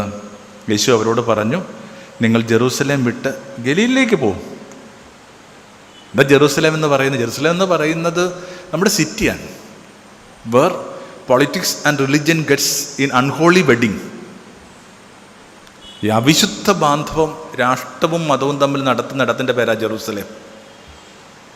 അത് വിട്ടുപോകാനാണ് പറയുന്നത്. എവിടേക്ക് പോകണം? ഗലീലിലേക്ക് പോകണം. എന്താ ഗലീൽ എന്ന് പറയുന്നത്? കടലോരമാണ്. മനുഷ്യർ ഏറ്റവും കൂടുതൽ അപകടങ്ങൾ അഭിമുഖീകരിക്കുന്ന, ഏറ്റവും കൂടുതൽ പ്രതിസന്ധികൾ അഭിമുഖീകരിക്കുന്നത് വിളുമ്പത്തായിരിക്കുമ്പോഴാണ്. അത് കടലിൻ്റെ വിളുമ്പായാലും ഈ പറയുന്ന കുന്നിൻ്റെ വിളുമ്പായാലും ഈ വിളുമ്പിലുള്ളവരോടൊപ്പം ആയിരിക്കുക എന്നുള്ള 4-മത്തെ. അപ്പോൾ ഇവിടെ 2-ാം ഭാഗത്തിൽ നമ്മൾ കാണാനായിട്ട് ശ്രമിച്ച ഇത്രയേ ഉള്ളൂ. നിങ്ങൾ ഇതിനു വേണ്ടി മെയിൻറ്റെയിൻ ചെയ്യേണ്ട പരിസരം എന്താണ്? 1 ജ്ഞാനത്തിൻ്റെ പരിസരം, 2 ഈ ഗ്രാമീണ നിഷ്കളങ്കയുടെ പരിസരം, 3 ചെറുപ്പക്കാരുടെ സത്യസന്ധതയും ഊർജ്ജസ്വലതയും, 4 ഈ ദരിദ്രരുടെ മധ്യയായിരിക്കുക, ഈ ദരിദ്രരോടൊപ്പമായിരിക്കുക. പണ്ടിങ്ങനെ ഇന്ത്യയുടെ സ്വാതന്ത്ര്യം ലഭിച്ച അതേ കാലഘട്ടത്തിൽ തന്നെ ഇവിടെ ഒരു കാർ ഫാക്ടറി തുടങ്ങണമെന്ന് ഇങ്ങനെ നെഹ്റുവിന് താല്പര്യമുണ്ടായിരുന്നു. അപ്പം ആ നിർദ്ദേശം ഇങ്ങനെ ഗാന്ധി കേൾക്കുമ്പോൾ ഗാന്ധി ഈ പറയുന്ന അഗ്നോസ്റ്റിക്കായ കാര്യമായ മതസങ്കല്പങ്ങളില്ലാത്ത ദൈവസങ്കല്പങ്ങളില്ലാത്ത ആ അന്നത്തെ തൻ്റെ പിൻഗാമിയോട് പറഞ്ഞൊരൊറ്റ കാര്യം മാത്രമാണ്, നിങ്ങളൊരു കാര്യം ചെയ്യണം. എന്താണത്? ഏതു തീരുമാനമെടുക്കുമ്പോഴും ഒരു ദിവസം ഉപവസിക്കണം. എന്നിട്ട് സ്വന്തം മനസ്സിനോട് ചോദിക്കണം, നിങ്ങൾ നാളെ എടുക്കാൻ പോകുന്ന തീരുമാനം കൊണ്ട് ഈ ദേശത്തെ ദരിദ്രർക്ക് എന്തെങ്കിലും എന്തെങ്കിലും പ്രയോജനമുണ്ടോ? ഇനി അങ്ങനെയല്ലെന്ന് മനസ്സ് പറയുകയാണെങ്കിൽ ആ തീരുമാനത്തെ ഈ വേസ്റ്റ് ബോക്സിൽ ഇടാനുള്ള ധൈര്യം ഉണ്ടാവണം. പിന്നെ നെഹ്റു മുമ്പോട്ട് പോയില്ല. നെഹ്റു കാർ ഫാക്ടറി തുടങ്ങിയില്ല. കുറച്ചൊക്കെ കുപ്രസിദ്ധി എന്നൊക്കെ പറയപ്പെടാവുന്ന രീതിയിലുള്ള അദ്ദേഹത്തിൻ്റെ ഒരു പേരക്കുട്ടിയാണ് കാർ ഫാക്ടറി തുടങ്ങിയത്, സജ്ജയ്. എന്തിനകത്തും ഒരു തീരുമാനം എടുക്കുന്നതിനേക്കാൾ, വീടിനകത്തൊരു കല്യാണം എങ്ങനെ നടത്തുന്ന തീരുമാനം എടുക്കുന്നതിനേക്കാൾ മുമ്പേ നിങ്ങൾ ഉപവസിക്കണം. ഇത്രയും ആഡംബരങ്ങൾ ആവശ്യമുണ്ടോ? ഇത്രയും വാഹനങ്ങൾ ആവശ്യമുണ്ടോ? ഇത്രയും എന്ത് ചെയ്യുന്നുണ്ട്? ഈ വിഭവങ്ങൾ ആവശ്യമുണ്ടോ? ഇത്രയും ഇൻവിറ്റേഷൻ ആവശ്യമുണ്ടോ? അപ്പം എന്തൊരു ഈ ദരിദ്രം എന്ന് പറഞ്ഞൊരു മോണിറ്ററിങ്ങിൽ ജീവിതം പോകാമെന്നുള്ള അതാണ് ഈ പരിസരം. ദരിദ്രം മോണിറ്റർ ചെയ്യട്ടെ, ദരിദ്രം മോണിറ്റർ ചെയ്യട്ടെ. നിങ്ങൾ ശ്രദ്ധിക്കണം, ബാക്കി പറഞ്ഞ 3 പേർക്കും വേണ്ടിയും ആരൊക്കെ വിധിക്കാൻ വരുന്നത്? നിനിവേല എന്ത് ചെയ്യുന്നുണ്ട്? റാണി വരും, ഷേബായിൽ റാണി വരും. ഇപ്പോഴത്തെ യമനാണെന്ന് തോന്നുന്നു ഈ ഷേബ എന്ന് പറയുന്നത്. രണ്ടാമത് ചെയ്യുന്നുണ്ട് നിനിമരിവാസികൾ വരും. പിന്നെ 3ാമത് ചെറുപ്പക്കാർ വരും. ദരിദ്രർ വരത്തില്ല. ദരിദ്രെങ്ങനെയാണ് വരിക? അവരെങ്ങനെ ഈ മുഷിഞ്ഞ വേഷമൊക്കെ ആയിട്ട് ഇത്രയും ഭംഗിയായിട്ട് നമ്മൾ ഇങ്ങനെ അടിച്ചു വാരി വൃത്തിയാക്കി വെച്ചിരിക്കുന്ന ഇവിടേക്കൊക്കെ വരിക? അവർ വരത്തില്ല. അവരേതെങ്കിലുമൊക്കെ ഒരു വിളക്ക് മരത്തിന് താഴെ ഇരുട്ടത്ത് ഈ വെളിച്ചത്തിൽ നടക്കുന്ന എല്ലാ കാര്യങ്ങളും ഇട്ട് നോക്കി നിൽപ്പുണ്ടാവും. അവർക്കൊരു വക്കീലിനെ വെക്കാൻ ഫീസില്ലാത്തത് കൊണ്ട് അവർ കണ്ടെത്തുന്ന വക്കീലിൻ്റെ പേരാണ് നസ്രത്തിൽ യേശു. വക്കീലിനെ വെക്കാൻ കാശില്ലാത്തതുകൊണ്ട് അയാൾ പറയും, എനിക്ക് വിശന്നു, എനിക്ക് ദാഹിച്ചു, ഞാൻ പരദേശിയായിരുന്നു, ഞാൻ തടവിലായിരുന്നു, ഞാൻ രോഗിയായിരുന്നു, ഞാൻ നഗ്നനായിരുന്നു, നിങ്ങൾ എന്ത് ചെയ്തു? നിങ്ങളെന്ത് ചെയ്തു? അപ്പം നമ്മൾ പറയും, എപ്പോഴാണ് അങ്ങനെയൊക്കെ നിന്നെ കണ്ടത്? എവിടെ മനുഷ്യൻ ചുരുങ്ങുമ്പോഴും അയാളാണ് ഇങ്ങനെ ഷ്രിങ്ക് ചെയ്യുന്നത്. സാവൂളിനോട് ചോദിച്ചാൽ കേട്ടിട്ടില്ലേ? സാവൂളെ, നീ എന്തിനാണ് എന്നെ അടിച്ചത്? സാവൂൾ ആരും അടിച്ചിട്ടില്ല, അടിച്ചെന്ന് പറയുന്ന പോലുമില്ല. അയാൾ യേശുവിനെ അടിച്ചിട്ടേ ഇല്ല, കണ്ടിട്ട് പോലുമില്ല. എന്നിട്ടും യേശു അയാളെ തടഞ്ഞു നിർത്തി ചോദിക്കുന്ന ചോദ്യമാണ്, നീ എന്തിനാണ് എന്നെ അടിച്ചത്? എന്താ അതിൻ്റെ അർത്ഥം? എവിടെ മനുഷ്യരാശിയുടെ മീതെ ഒരു അടിവന്ന് വീഴുന്നു, അതൊക്കെ എൻ്റെ ചുമലിനാണ് ഏൽപ്പിക്കുന്നത്. മനുഷ്യൻ ഏൽക്കുന്ന എല്ലാ പ്രഹരവും ഈ പറയുന്ന ആളുടെ മീതെ വന്ന് വീഴുന്ന പറയുന്ന വിധത്തിലുള്ളൊരു വക്കീല്. ആ പരിസരങ്ങളിലായിരിക്കുക എന്നുള്ളതാണ് രണ്ടാമത്തത്. 3, ഒരു അനുശീലനം ആവശ്യമുണ്ട്. അല്ല, ഒരു തെരഞ്ഞെടുപ്പ് കൂടിയാണ് ഈ പറയുന്ന നമ്മുടെ ഈ വിഷയം. നമ്മൾ നടത്തേണ്ട ഒരു തെരഞ്ഞെടുപ്പുണ്ട്. ആ തെരഞ്ഞെടുപ്പിനകത്ത് ഒരു പാപമുണ്ട്. ഏറ്റവും വലിയ പാപം എന്ന് പറയുന്നത് ഈ പറഞ്ഞ അകലം തന്നെയാണ്. വിഷയം ഇതായതുകൊണ്ടല്ല കേട്ടോ പറയുന്നത്, അകലം തന്നെയാണ് പാപം. കാരണം ഒറ്റ കൽപ്പനയേ ഉള്ളൂ, സ്നേഹം. സ്നേഹം എന്ന് പറഞ്ഞാൽ ബന്ധിച്ച് നിൽക്കുക എന്നുള്ളൂ, അടുത്ത് നിൽക്കുക എന്നുള്ളതാണ്. അപ്പം അതുകൊണ്ട് തന്നെ എല്ലാ അകലവും പാപം. അപ്പം അത്തരം പാപങ്ങൾ വേദപുസ്തകത്തിൽ പാപത്തിന് വേണ്ടി ഉപയോഗിക്കുന്ന വാക്ക്, ആ ഹീബ്രു ഭാഷ ഉപയോഗിക്കുന്ന വാക്കിൻ്റെ അർത്ഥം ദിശ തെറ്റുക എന്നുള്ള. We miss the mark. നമുക്കിങ്ങനെ അടയാളപ്പലകളില്ലാതെ പോകാമെന്നുള്ളതാണ്. എന്താ കാര്യം? നമ്മുടെ ദിശ എന്ന് പറയുന്നത് എന്താണ്? We are here to love. We are here to love. ഒന്നിനു വേണ്ടിയല്ല നമ്മൾ. We are here to love. വേറെന്തിനു വേണ്ടിയാണ് നമ്മൾ സൃഷ്ടിച്ചിരിക്കുന്നത്? അപ്പോൾ അതിൻ്റെ ദിശ തെറ്റാനായിട്ട് ഒരു 3 പാപങ്ങളുണ്ട്. അതൊന്ന് പിടുത്തം കിട്ടാൻ വേണ്ടി മാത്രം ഒരു ഹോംവർക്ക് പറഞ്ഞ് അവസാനിപ്പിക്കാം. വീട്ടിൽ ചെല്ലുമ്പോൾ ലൂക്കായുടെ സുവിശേഷം 15-ാം അധ്യായം വായിക്കണം. ഒരു 3 പാപം, 3 നഷ്ടത്തെക്കുറിച്ച് നമ്മൾ വായിക്കുകയാണ്. ഒന്നിങ്ങനെ ഒരാൾക്കൊരു ആടിന് നഷ്ടമായി, ഒക്കെ അകന്നു പോവുകയാണ്. 2, ഒരു സ്ത്രീക്ക് ഒരു നാണയം നഷ്ടമായി. 3, ഒരു അപ്പൻ്റെ അടുക്കുന്നൊരു മകൻ ഇറങ്ങിപ്പോയി. ഒരേ സ്റ്റോറിയാ. ഒരാൾക്ക് 100 ആടുകളുണ്ടായിരുന്നു, ഒരു സ്ത്രീക്ക് 10 നാണയങ്ങളുണ്ടായിരുന്നു, ഒരു അപ്പന് 2 മകനുണ്ടായിരുന്നു. 100-1 നഷ്ടമായി, 10-1 നഷ്ടമായി, 2-1 നഷ്ടമായി. തേടി തിരിച്ചെത്തി എന്ത് ചെയ്യുന്നുണ്ട്? ആഘോഷം. ഒറ്റ സ്ട്രക്ചറാണ്. ഒരു കഥയ്ക്ക് ഒരു ഗ്രിപ്പ് കിട്ടിക്കഴിഞ്ഞപ്പോൾ പുള്ളി വാശിക്കത്തരം കഥകൾ പറയാൻ തുടങ്ങി ഒരേ ഓണറിൽ. എന്നാൽ പോലും കഥ ഒന്നല്ല. ഈ 3 കഥയ്ക്കും സാരമായ വ്യത്യാസമുണ്ട്. കാരണം എന്താണ്? ആട് നഷ്ടമായത് അജ്ഞത കൊണ്ടാണ്. ഇവിടെ എല്ലാ നഷ്ടങ്ങളുടെയും അകൽച്ചയുടെയും കാരണം അജ്ഞതയാണ്. നമ്മൾ ഒന്നിനെയും കാര്യമായിട്ട് മനസ്സിലാക്കിയിട്ടില്ല. ഇപ്പം ഇതര മതവിദ്വേഷം എന്ത് ചെയ്യുന്നുണ്ട് പറഞ്ഞുകൊണ്ടിരിക്കുന്ന മനുഷ്യരോട് നിങ്ങൾ ചോദിക്കുകയാണ്, നിങ്ങൾ ഈ പറയുന്ന മതത്തിൽപ്പെട്ട ഒരു ചങ്ങാതി നിങ്ങൾക്കുണ്ടോ? മിക്കവാറും പേര് പറയാൻ പോകുന്നത് എന്താണ്? ഇല്ല.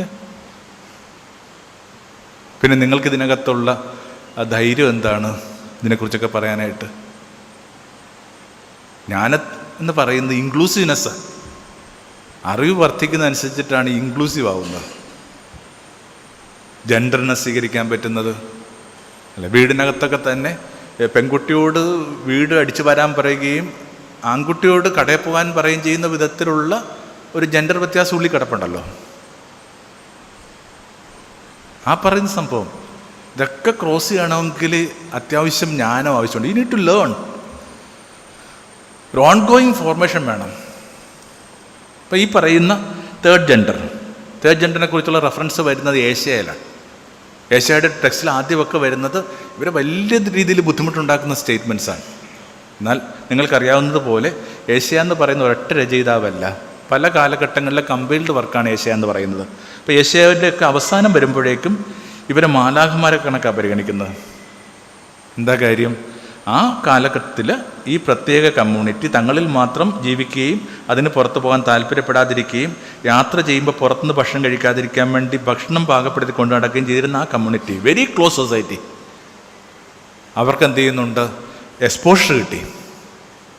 അവർ മറ്റു രാജ്യങ്ങളിൽ തടവുകാരായിപ്പോയി. വിശേഷിച്ചും ഇപ്പോഴത്തെ ഇറാൻ, ഇറാഖ് എന്നൊക്കെ പറയുന്ന ഇടങ്ങളിലൊക്കെ ഇവർ തടവുകൂലികളായിരുന്നു. അത്തരം ദേശങ്ങളിൽ ഈ പറഞ്ഞ ട്രാൻസ്ജെൻഡേഴ്സ് എന്ന് പറയുന്നത് ദേവതുലരായിട്ടാണ് പരിഗണിക്കപ്പെടുന്നത്.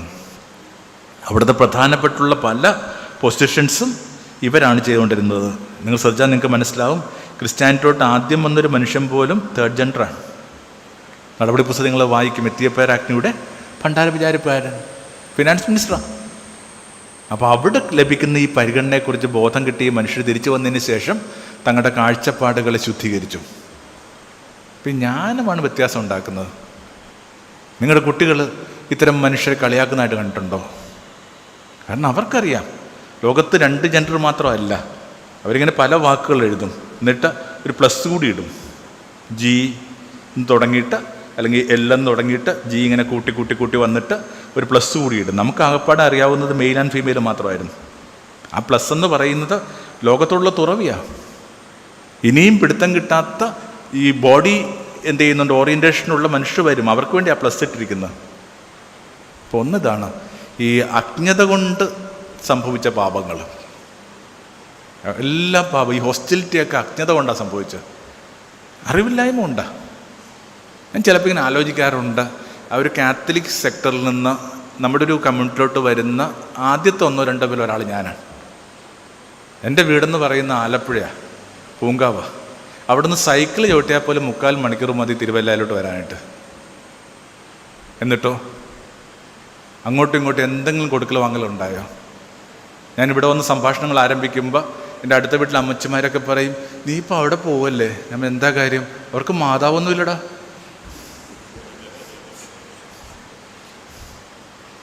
എനിക്കൊന്ന് ഏറ്റവും വലിയ ഒരു മരിയസ്തുതി വരുന്ന നമ്മുടെ കുർബാനയിലാണ്. എനിക്ക് കുർബാന പങ്കുചേരുന്നതല്ലേ. ഇത് നടക്കുന്ന പഴയ കഥയൊന്നുമല്ലേ, വെറുതെ 25 വർഷമുള്ള കഥയായി പറഞ്ഞുകൊണ്ടിരിക്കണം. കുറച്ചുകൂടി എക്സ്പോസ്ഡ് ആവും. ഈ ജ്ഞാനം ഉണ്ടാക്കുന്ന വ്യത്യാസം. അതുകൊണ്ടാണ് സോളമനെ കുറിച്ച് പറയുന്നത്. സോളമനാണല്ലോ ഏറ്റവും വലിയ ജ്ഞാനി. അതിനെക്കുറിച്ച് എന്താ പറയുന്നത്? സോളമന് ദൈവം കടൽ തീരം കണക്കൊരു മനസ്സ് കൊടുത്തു. അതാണ് ജ്ഞാനം. അതിൻ്റെയൊക്കെ ഒരു ചെറിയ പതിപ്പിൻ്റെ പേരൊക്കെയാണ് നമ്മളിപ്പോൾ അനുസ്മരിക്കുന്ന പിതാവൊക്കെ. ബ്രോഡായൊരു മനസ്സ് കൊടുത്തു. അതിന് അൾട്ടിമേറ്റായി പറയുന്ന കടൽ തീരം കണക്കൊരു മനസ്സ് കൊടുത്തു. അപ്പോൾ ഒന്നതാണ്. 2 അശ്രദ്ധയാണ്. സൂക്ഷിക്കേണ്ട ഒരു നാണയം സൂക്ഷിച്ചില്ല. യഹൂദ സ്ത്രീകൾ അവരുടെ കല്യാണ നേരത്ത് 10 നാണയങ്ങൾ ഇങ്ങനെ ഒരു കോർത്ത് ഒരു ശിരോഭരണമായിട്ട് അണിയും. നിങ്ങളിൽ ചിലർ താലിമാല സൂക്ഷിക്കുന്ന കണക്ക്, അല്ലെങ്കിൽ താലി സൂക്ഷിക്കുന്ന കണക്ക്, കല്യാണം പോലും സൂക്ഷിക്കുന്ന കണക്ക് സൂക്ഷിക്കേണ്ട 10 നാണയങ്ങളായിരുന്നു. അതിലൊന്ന് ശ്രദ്ധിച്ചിട്ടില്ല. ഇപ്പോൾ രണ്ടാമത്തെ പാപം അശ്രദ്ധയുടെ പാപം. നമ്മൾ മനുഷ്യരെ ഗൗരവമായിട്ട് എടുത്തിട്ടില്ല. ഒത്തിരി ദാമ്പത്യേതര ബന്ധങ്ങളെക്കുറിച്ചൊക്കെ കഥകളൊക്കെ കേൾക്കുമ്പോൾ ഉടനെ അതിനിങ്ങനെ ശരീരത്തിൻ്റെ കഥകളൊക്കെ ആയിട്ട് വ്യാഖ്യാനിക്കാനാണ് ഇവിടുത്തെ പുരുഷ സമൂഹം അല്ലെങ്കിൽ പുരുഷ കേന്ദ്രിത സമൂഹം ചിന്തിക്കുന്നത്. ഒരു ശരീരത്തിൻ്റെ കഥയല്ലെന്നേ, ഇങ്ങനെ ഇരുട്ടിപ്പോയ നാണയമാണ്. ഇരുട്ടിപ്പോയ നാണയമാണ്. ഈ നിരത്തിപ്പോയതിനേക്കാൾ കൂടുതൽ നാണയങ്ങൾ ഈ വീടിനകത്ത് ഇരുട്ടിപ്പെട്ടു പോകുന്നുണ്ട്. രണ്ടതാണ് ഈ അശ്രദ്ധ കൊണ്ട് നഷ്ടമാകുന്ന നാണയങ്ങൾ. 3 ഈ പറഞ്ഞ അഹന്തയാണ്. മകൻ വീട് വിട്ട് ഇറങ്ങിപ്പോവുകയാണ്. മകന് സ്വത്ത് കിട്ടും എപ്പോഴാണ്? എല്ലാ നാട്ടിലെന്നത് കണക്ക് അപ്പം മരിച്ചു കഴിയുമ്പോൾ. ഇപ്പോൾ ജീവിച്ചിരിക്കുന്ന അപ്പനോട് മകൻ സ്വത്ത് ചോദിക്കാന്ന് പറഞ്ഞാൽ ഒറ്റ അർത്ഥമേ ഉള്ളൂ, എൻ്റെ മനസ്സിൽ ഇയാൾ പണ്ടേ മരിച്ചുപോയി. അതുകൊണ്ട് ആ മകൻ തിരിച്ചു വരുമ്പോൾ അപ്പം പറയും മരിച്ചവൻ തിരിച്ചു വന്നു. Which means it was not me, you were dead, you were insensitive, you were callous. അപ്പോൾ നമ്മുടെ ഏറ്റവും വലിയ 3 പാപങ്ങൾ മനുഷ്യബന്ധത്തിനകത്ത് ധ്യാനിക്കുകയും ശ്രദ്ധിക്കുകയും ചെയ്യേണ്ട മേഖല ഇതാണ്. ഒന്ന് അജ്ഞതയാണ്. ജ്ഞാനോപാസകനായ ഒരു പിതാവിൻ്റെ ഓർമ്മദിനത്തിൽ നമുക്ക് എന്തുകൊണ്ട് കുറച്ചുകൂടി ജ്ഞാനോ സമ്പാദനത്തിൽ ഏർപ്പെട്ടുകൂടാ? ഞാൻ നേരത്തെ പറഞ്ഞ നമുക്കൊരു ബേബി സ്റ്റെപ്പൊക്കെ ആവശ്യമില്ലേ? ആ ബേബി സ്റ്റെപ്പിൽ ഒന്നെന്ന് പറയുന്നത് ഒരു പുസ്തകം വായിച്ചു തുടങ്ങുക. It makes the real difference. ഇടയ്ക്കിടയ്ക്ക് യേശു ചോദിക്കുന്നില്ലേ, നിങ്ങളിങ്ങനെ വായിച്ചിട്ടില്ലേ? Have you not read? Have you not read? വെളിപാടിൻ്റെ പുസ്തകത്തിനകത്ത് വല്ലാത്തൊരു സ്റ്റേറ്റ്മെൻ്റ് ഉണ്ട്. എന്താണത്? അന്തിമ ദിനങ്ങളിൽ പുസ്തകം തുറക്കപ്പെടും, അതിനോടൊപ്പം പുസ്തകങ്ങളും. അങ്ങനെ വാക്കുണ്ടോ? ദ ബുക്ക് എന്ന് നിങ്ങൾ കരുതുന്ന ഹോളി ബുക്ക് മാത്രമല്ല നിങ്ങളെ വിധിക്കാൻ പോകുന്നത്. നിങ്ങൾ വായിച്ച എല്ലാ പുസ്തകങ്ങളും നിങ്ങളെ വിധിക്കും. വായിക്കുക എന്ന് പറഞ്ഞാൽ വലിയ ഉത്തരവാദിത്വമാണേ. കുറേ കാലം മുമ്പ് എന്നെ ഒരാൾ കാണാൻ വേണ്ടി വന്നിട്ട് പറഞ്ഞു, കുറേ എഴുതുന്നുണ്ടല്ലോ. കുറച്ച് എഴുതുന്നുണ്ട്. അപ്പോൾ പുള്ളി പറഞ്ഞു, റിസർവ് ബാങ്കിൽ നോട്ടടിക്കുന്ന കണക്ക് എഴുതാൻ പഠിക്കണം. എന്നുവെച്ചാൽ ഒരു നോട്ടടിക്കാനായിട്ട് ഗവൺമെൻറ് തീരുമാനിക്കുമ്പോൾ അതിന് നിരക്കുന്ന സ്വർണം വെക്കും, ഈട് വെക്കും. അല്ല, വെറുതെ എഴുതരുത്. ഇപ്പം റിസർവ് ബാങ്കിൽ നോട്ടടിക്കുന്ന കണക്ക് എഴുത്തുകാരൻ എഴുതണമെന്ന് ധരിക്കുന്ന നാട്ടിലെ വായനക്കാരനും അങ്ങനെ തന്നെയല്ലേ. അയാൾക്ക് ഈട് വെക്കണം. കുറച്ചുകൂടി വായിക്കും. ബേബി സ്റ്റെപ്പായിട്ടേ പറയുന്നത്. 2 കുറെ കൂടി ശ്രദ്ധിക്കുക, മനുഷ്യരെ ശ്രദ്ധിക്കുക. അങ്ങനെ നിങ്ങൾ ബൈബിളിലെ ഏറ്റവും ഭംഗിയുള്ള സ്റ്റേറ്റ്മെൻ്റായിട്ട് ഞാൻ കരുതുന്നത് യേശുവിനെ നോക്കിക്കൊണ്ട് പീലാത്തോസ് പറഞ്ഞ സ്റ്റേറ്റ്മെൻ്റാണ്, ബിഹോൾഡ് മാൻ. മനുഷ്യനെ ശ്രദ്ധിക്കുക. ആൾ ചെയ്തതൊക്കെ തെറ്റായിരുന്നു. ആൾ ചെയ്ത് ഏക ശരി, അടിമുടി ഒറ്റ മുറിവായിട്ട് നിൽക്കുന്ന ആ ചെറുപ്പക്കാരനെ നോക്കിയിട്ട് പറഞ്ഞു, മാൻ, ലുക്ക് മാൻ. വീട്ടിൽ ജീവിക്കുന്ന സ്ത്രീയെ ശ്രദ്ധിക്കുക, വീട്ടിൽ ജീവിക്കുന്ന പുരുഷനെ ശ്രദ്ധിക്കുക, വീട്ടിൽ കിടക്കുന്ന ആ മനുഷ്യനെ ശ്രദ്ധിക്കുക, ഉമ്മറത്തിരിക്കുന്ന മനുഷ്യനെ ശ്രദ്ധിക്കുക. മാൻ. 2ാമത്തെ ഒരു ബേബി സ്റ്റെപ്പായിട്ട് ഞാൻ കരുതുന്നത് വെറുതെ മനുഷ്യരെ നോക്ക്. ഞാൻ കുംഭമേളയ്ക്ക് പോയായിരുന്നു. അപ്പോൾ അതിനെക്കുറിച്ച് ചിലർക്കൊക്കെ ഇങ്ങനെ ഒരു തർക്കമാണ്, എന്തിനാണ് അങ്ങനെ ഒരു സ്ഥലത്ത് പോകുന്നത്. ഭയങ്കര രസമുള്ള മനുഷ്യർ വരുന്ന സ്ഥലമാണ്. നമ്മൾ വരക്കുന്ന ഒരു ചതുരത്തിന് പുറത്ത് നിൽക്കുന്ന, അത് കവിഞ്ഞൊഴുകുന്ന വിധത്തിൽ ഭംഗിയുള്ള ആത്മീയ അന്വേഷണങ്ങളുള്ള മനുഷ്യർ സംഘമായിട്ട് വരുന്നത് കാണാൻ വേണ്ടി പോയതാ. വിയേർഡെന്ന് നിങ്ങൾ വിശേഷിപ്പിക്കുന്ന മനുഷ്യർ. Look man. 2ാമത്തതാണ്. 3 ഇങ്ങനെ കുറേ കൂടി ഇങ്ങനെ വിനയപാഠങ്ങളിൽ ഏർപ്പെടുക. മടങ്ങിപ്പോകുന്നതിൻ്റെ ഒടുവിലായിട്ട് അയാൾ ചെയ്തൊരു കാര്യം ഓർത്തിട്ട് നമുക്ക് അവസാനിപ്പിക്കാം. മേൽക്കച്ച മാറ്റി, അരക്കച്ച കെട്ടി, താലത്തിൽ വെള്ളമെടുത്ത് ഇങ്ങനെ ഓരോരുത്തരുടെയും കാൽപാദങ്ങൾ കഴുകി തുടങ്ങി. എന്നിട്ട് പറഞ്ഞു, ഇത് നിങ്ങൾ ചെയ്യുക. നിങ്ങൾ ശ്രദ്ധിച്ചാൽ നിങ്ങൾക്ക് മനസ്സിലാവും. 4 സുവിശേഷങ്ങളിൽ യോഹന്നാൻ മാത്രമേ പറയുന്നുള്ളൂ. എന്താ കാര്യം? യോഹന്നാൻ്റെ സുവിശേഷം കുറച്ചുകൂടി ലേറ്റഡ് ഡെവലപ്ഡാണ്. AD 100 രൂപപ്പെട്ടത്. AD 100 ഇത് രൂപപ്പെടുമ്പോൾ സ്കൂൾ ഓഫ് ജോൺ, ജോൺ എന്ന് പറയുന്നൊരു വ്യക്തിയല്ല, ഒരു സ്കൂളാണ്. ആ സ്കൂൾ ഓഫ് ജോണിൻ്റെ കാര്യം പിടുത്തം കിട്ടി. ഈ തിരുവത്താഴത്തിൽ സംഭവിക്കുന്ന കാര്യങ്ങൾ കൊണ്ട്, അപ്പവും മീഞ്ഞും വാഴ്ത്തി കൊടുക്കുന്നത് കൊണ്ട് മാത്രം യേശുവിൻ്റെ ഓർമ്മയ്ക്ക് സജീവത കിട്ടുന്നില്ല. അതുകൊണ്ട് മറ്റ് സുവിശേഷകർ ചിരപരിചയം കൊണ്ട് ഒഴിവാക്കിയ, അല്ലെങ്കിൽ താരതമ്യേന അപ്രസക്തമെന്ന് കരുതിയ ഒരു കാര്യം എടുത്തിട്ട് ഇയാൾ സോളമാക്കി. മേൽക്കച്ച മാറ്റി, അരക്കച്ച കെട്ടി, താലത്തിൽ വെള്ളമെടുത്തിട്ട് ഇത് പറഞ്ഞു. ഏത് പറഞ്ഞു? ഈ കുർബാന കൂദാശം ചെയ്യുമ്പോൾ പറയുന്ന വാക്ക് ഇവിടെ നിന്ന് കട്ടാൻ പേശി ഇവിടെ കൊണ്ടുവന്നു. ഇത് നിങ്ങൾ ചെയ്യുക. മനുഷ്യനിലോട്ട് കുറച്ചുകൂടി കുനിയുക. പാദക്ഷാളനത്തിൽ ഏർപ്പെടുക. പാദക്ഷാളനത്തിൽ ഏർപ്പെടുക എന്ന് പറയുന്നത്, നിങ്ങൾ തിരിച്ചു ചെല്ലുമ്പോൾ ചെയ്യുന്ന ഏതാനും കാര്യങ്ങളിലൊന്ന് ഇതായിരിക്കും. നിങ്ങളുടെ പ്രായം ചെയ്യുന്ന അമ്മയെ ശൗചം ചെയ്യാൻ സഹായിക്കുക. വാർദ്ധക്യത്തിലേക്ക് എത്തിയ അപ്പനെ ക്ഷൗരം ചെയ്ത് കൊടുക്കുക. ഇതുമൊക്കെ കുർബാനയാണ്. അല്ലെങ്കിൽ ഇതാണ് കുർബാന എന്ന് പറഞ്ഞാൽ ഇങ്ങനെ ദൈവദൂഷണം പറയുന്നതായിട്ട് നിങ്ങൾ തന്നെ തെറ്റിദ്ധരിക്കില്ലല്ലോ. മനുഷ്യരിലോട്ട് കുനി, അവളിലേക്ക് കുനിയുക, കുഞ്ഞുങ്ങളിലോട്ട് കുനിയുക. കല്യാണം കഴിക്കാനായിട്ട് ആഗ്രഹിക്കുന്ന ചെറുപ്പക്കാർക്ക് വേണ്ടി ചില ക്ലാസ്സൊക്കെ അവിടെ നടക്കുമ്പോൾ ഞാൻ എപ്പോഴും ഈ കുഞ്ഞുങ്ങളെ ചലഞ്ച് ചെയ്യുന്ന ഒരൊറ്റ കാര്യം മാത്രമാണ്, ആൺകുട്ടികളെ ചലഞ്ച് ചെയ്യുന്ന ഒറ്റ കാര്യം മാത്രമാണ്. നിങ്ങൾ കല്യാണം കഴിച്ചു കഴിയുമ്പോൾ നിങ്ങൾ കല്യാണം കഴിച്ചു കൊണ്ടുവന്ന പെൺകുട്ടിയുടെ വസ്ത്രങ്ങൾ അലക്കി കൊടുക്കുന്നതാണ് പാദക്ഷാളനം. 1000 പണികൾക്കിടയിൽ അവളുടെ വസ്ത്രവും നിങ്ങളുടെ വസ്ത്രവും കൂടി, മിക്കവാറും പേർക്കൊക്കെ ഒരു വാഷിംഗ് മെഷീൻ ഉണ്ട്, ഒന്ന് ഓണാക്കി അതിലോട്ടിട്ട് ഇത് കറങ്ങിക്കഴിഞ്ഞാൽ വല്ല കുഴപ്പം പറ്റുമോ? ഒരു കുഴപ്പവും പറ്റത്തില്ല. പക്ഷെ പ്രശ്നമുണ്ട്. ഈ കാലാകാലങ്ങളായിട്ട് ഉള്ളിലടിഞ്ഞുകൂടിയിരിക്കുന്ന ആണെന്ന് പറയുന്ന അഴുക്ക്,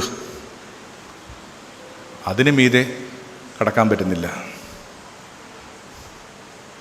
ഇപ്പോൾ ഞാൻ ഇത്രയും ലെങ്തി ആവുമെന്ന് ഒരിക്കലും വിചാരിച്ചില്ല. ഇത്രയും നീട്ടിയതിന് ക്ഷമ ചോദിക്കുന്നു. കണ്ട വിചാരങ്ങളെ അതിൻ്റെ ആമുഖഭാഗം ഒന്ന് ഒഴിവാക്കിയിട്ട് ഒന്ന് പറയുകയാണ്. ഒരു 3 ലെവലായിട്ട് നമ്മൾ കാണാനായിട്ട് ശ്രമിച്ചത്. ഒന്നൊരു റെവലേഷൻ ഉണ്ടാകുന്നുള്ള എന്നുവെച്ചാൽ ചൂട്ടുകറ്റയിൽ കിട്ടുന്ന വെളിച്ചമല്ല, മിന്നൽ വെളിച്ചമാണ്. എന്താണത്? അച്ഛ. അതിനുശേഷം ഈ കഥയൊക്കെ മാറാൻ പോകുന്നേ. അതിനുശേഷം നമുക്ക് ഈ മനുഷ്യരോടിങ്ങനെ ഭ്രാന്തുണ്ടാവുന്നത്, മനുഷ്യനൊക്കെ കേൾക്കുമ്പോൾ കരച്ചിൽ വരുന്നത്. ബാക്കിയൊക്കെ നിങ്ങൾ സൃഷ്ടിച്ചെടുക്കുന്ന എത്തിക്കലായ വിചാരങ്ങളാണ്. എത്തിക്സ് അധികം കാലം ആരെയും കൊണ്ടുപോകത്തില്ല തന്നെ. അതൊക്കെ ഇങ്ങനെ ബുദ്ധി കൊണ്ട് കളിക്കുന്ന കളിയാണ് എത്തിക്സ് എന്ന് പറയുന്നത്. അതിന് സ്പിരിച്വാലിറ്റി ആവശ്യമില്ല. 2, നിങ്ങൾ സൂക്ഷിക്കേണ്ട പരിസരം. ആ പരിസരത്തിനകത്ത് ആരൊക്കെയാണ്? ജ്ഞാനികളായ മനുഷ്യർ, ഇങ്ങനെ ഗ്രാമീണരായ മനുഷ്യർ, ദരിദ്രരായ മനുഷ്യർ, ചെറുപ്പക്കാർ. 3, നിങ്ങൾ തള്ളിമാറ്റേണ്ട പാപം. നമ്മൾ ഈ കുട്ടനാട്ടിലൊക്കെ കാണുന്നതാണ് നിറയെ ആഫ്രിക്കൻ പായലാണ്. ഒരു കൊച്ചുവഞ്ചിയൊക്കെ മുമ്പോട്ട് പോകണമെങ്കിൽ നിങ്ങളിങ്ങനെ പല കാര്യങ്ങൾ തള്ളിമാറ്റണം. അങ്ങനെ നിങ്ങൾ തള്ളിമാറ്റേണ്ട 3 കാര്യങ്ങൾ എന്തൊക്കെയാണ്? 1, അജ്ഞത. 2, അശ്രദ്ധ. 3, അഹന്ത. ലോകം കുറേ കൂടി ഭംഗിയുള്ളതാവും. ഇതാണ് സുവിശേഷം അല്ലേ? ഞാൻ പുതിയ ആകാശവും പുതിയ ഭൂമിയും കണ്ടു. ജെൻഡർ വ്യത്യാസങ്ങളില്ലാത്ത, വലിപ്പച്ചെറുപ്പങ്ങളില്ലാത്ത മനുഷ്യർ വെറുതെ ഇങ്ങനെ അങ്ങോട്ടും ഇങ്ങോട്ടും ചേർത്ത് പിടിച്ച് ഒരൊറ്റ വീടായിട്ട് ഇതിനെ തിരിച്ചറിയുന്നൊരു കാലം വരും. അതിനെ വിളിക്കുന്ന വാക്കാണ് ദൈവരാജ്യം. എല്ലാ ദിവസവും നമ്മൾ പ്രാർത്ഥിക്കാറില്ലേ? നിൻ്റെ രാജ്യം വരേണമേ. എന്നിട്ട് വന്നോ? അത് വന്നില്ലെന്ന് മാത്രമല്ല, ഓരോ ദിവസവും നമ്മൾ ഇന്ന് അകന്നുകൊണ്ടിരിക്കുകയാണ്. അതുകൊണ്ട് ഈ ഒരു നല്ല അപ്പച്ചൻ്റെ ഓർമ്മ മക്കളെന്ന നിലയിൽ നമ്മളെ കുറേ കൂടി അനുഭാവമുള്ള, അലിവുള്ള മനുഷ്യരായി തീർക്കട്ടെ. എവിടെ പെസഹ ഒരുക്കണമെന്ന് യേശു ചോദിക്കുമ്പോൾ പറഞ്ഞൊരു കാര്യങ്ങൾ ഇവിടെ ഇരിക്കുന്ന എല്ലാ മുതിർന്നവർക്കും ബാധകമാണ്. വിശേഷിച്ചത് ഭംഗിയായിട്ട് പാലിച്ച ഒരാൾ നമ്മുടെ പിതാവാണെന്ന് പറഞ്ഞിട്ട് അത് പറഞ്ഞ് അവസാനിപ്പിക്കുകയാണ്. എവിടെ പെസഹ ഒരുക്കണം? യേശു പറഞ്ഞു, നിങ്ങൾ തെരുവിൽ ചെല്ലുമ്പോൾ അവിടെ ജലകുംഭവുമായിട്ടൊരു മനുഷ്യനെ കാണും. ആണ് വെള്ളം കോരുന്ന കണക്കല്ല, പെണ്ണ് വെള്ളം കോരുന്ന കണക്കല്ല, ആണ് വെള്ളം കോരുന്ന. ആണ് വെള്ളം കോരുമ്പോൾ മിക്കവാറും നാടുകളിലൊക്കെ ഇങ്ങനെ തോളിലാണ് വെക്കുന്നത്. ഇവിടെ ഒരു കുടം വെച്ചെന്നാൽ ഈ കുടം ഇവിടം വരെ ഉണ്ടാവും. അതതിൻ്റെ അർത്ഥം ബ്രിംഫിൽ, ഇവിടം വരെ ഈർപ്പമുള്ളൊരു മനുഷ്യൻ ഉണ്ടാവും. ആ രീതിയിൽ അദ്ദേഹത്തെ ഓർമ്മിച്ച് അവസാനിപ്പിക്കാൻ ഞാൻ ആഗ്രഹിക്കുന്നു. ഇവിടം വരെ ഈർപ്പമുള്ളൊരു മനുഷ്യനുണ്ടായിരുന്നു. അയാൾ എവിടേക്ക് നിങ്ങളെ കൂട്ടിക്കൊണ്ടുപോകും? അലങ്കരിച്ച വിശാലമായ മാളിക മുകളിലേക്ക് കൂട്ടിക്കൊണ്ടുപോകും. ദാറ്റ് വാസ് ജസ്റ്റ് ദേവഞ്ചേട്ടൻ. അത് മാത്രമാണ് ഇങ്ങനെ അലങ്കരിച്ച സുവിശേഷത്തിലോട്ട് ഈ സാഹിത്യവും ഭംഗിയുള്ള മലയാളവും ഒക്കെ കൊണ്ടുവന്ന ഒരാളെന്ന നിലയിലും അത് ഓർമ്മിക്കപ്പെടും. നമുക്ക് അലങ്കാരങ്ങൾ ആവശ്യമുണ്ടെന്നേ. ജീവിതത്തെ വ്യാഖ്യാനിക്കാൻ നമുക്ക് അലങ്കാരങ്ങൾ ആവശ്യമുണ്ട്. ആരോ നമ്മുടെ ചെറിയ പ്രായത്തിൽ പറഞ്ഞ കണക്ക് 10 രൂപയുണ്ടെങ്കിൽ നിങ്ങൾക്ക് വീട്ടുമുറ്റത്തെ മരത്തെ ക്രിസ്മസ് ട്രീ ആക്കാൻ പറ്റും.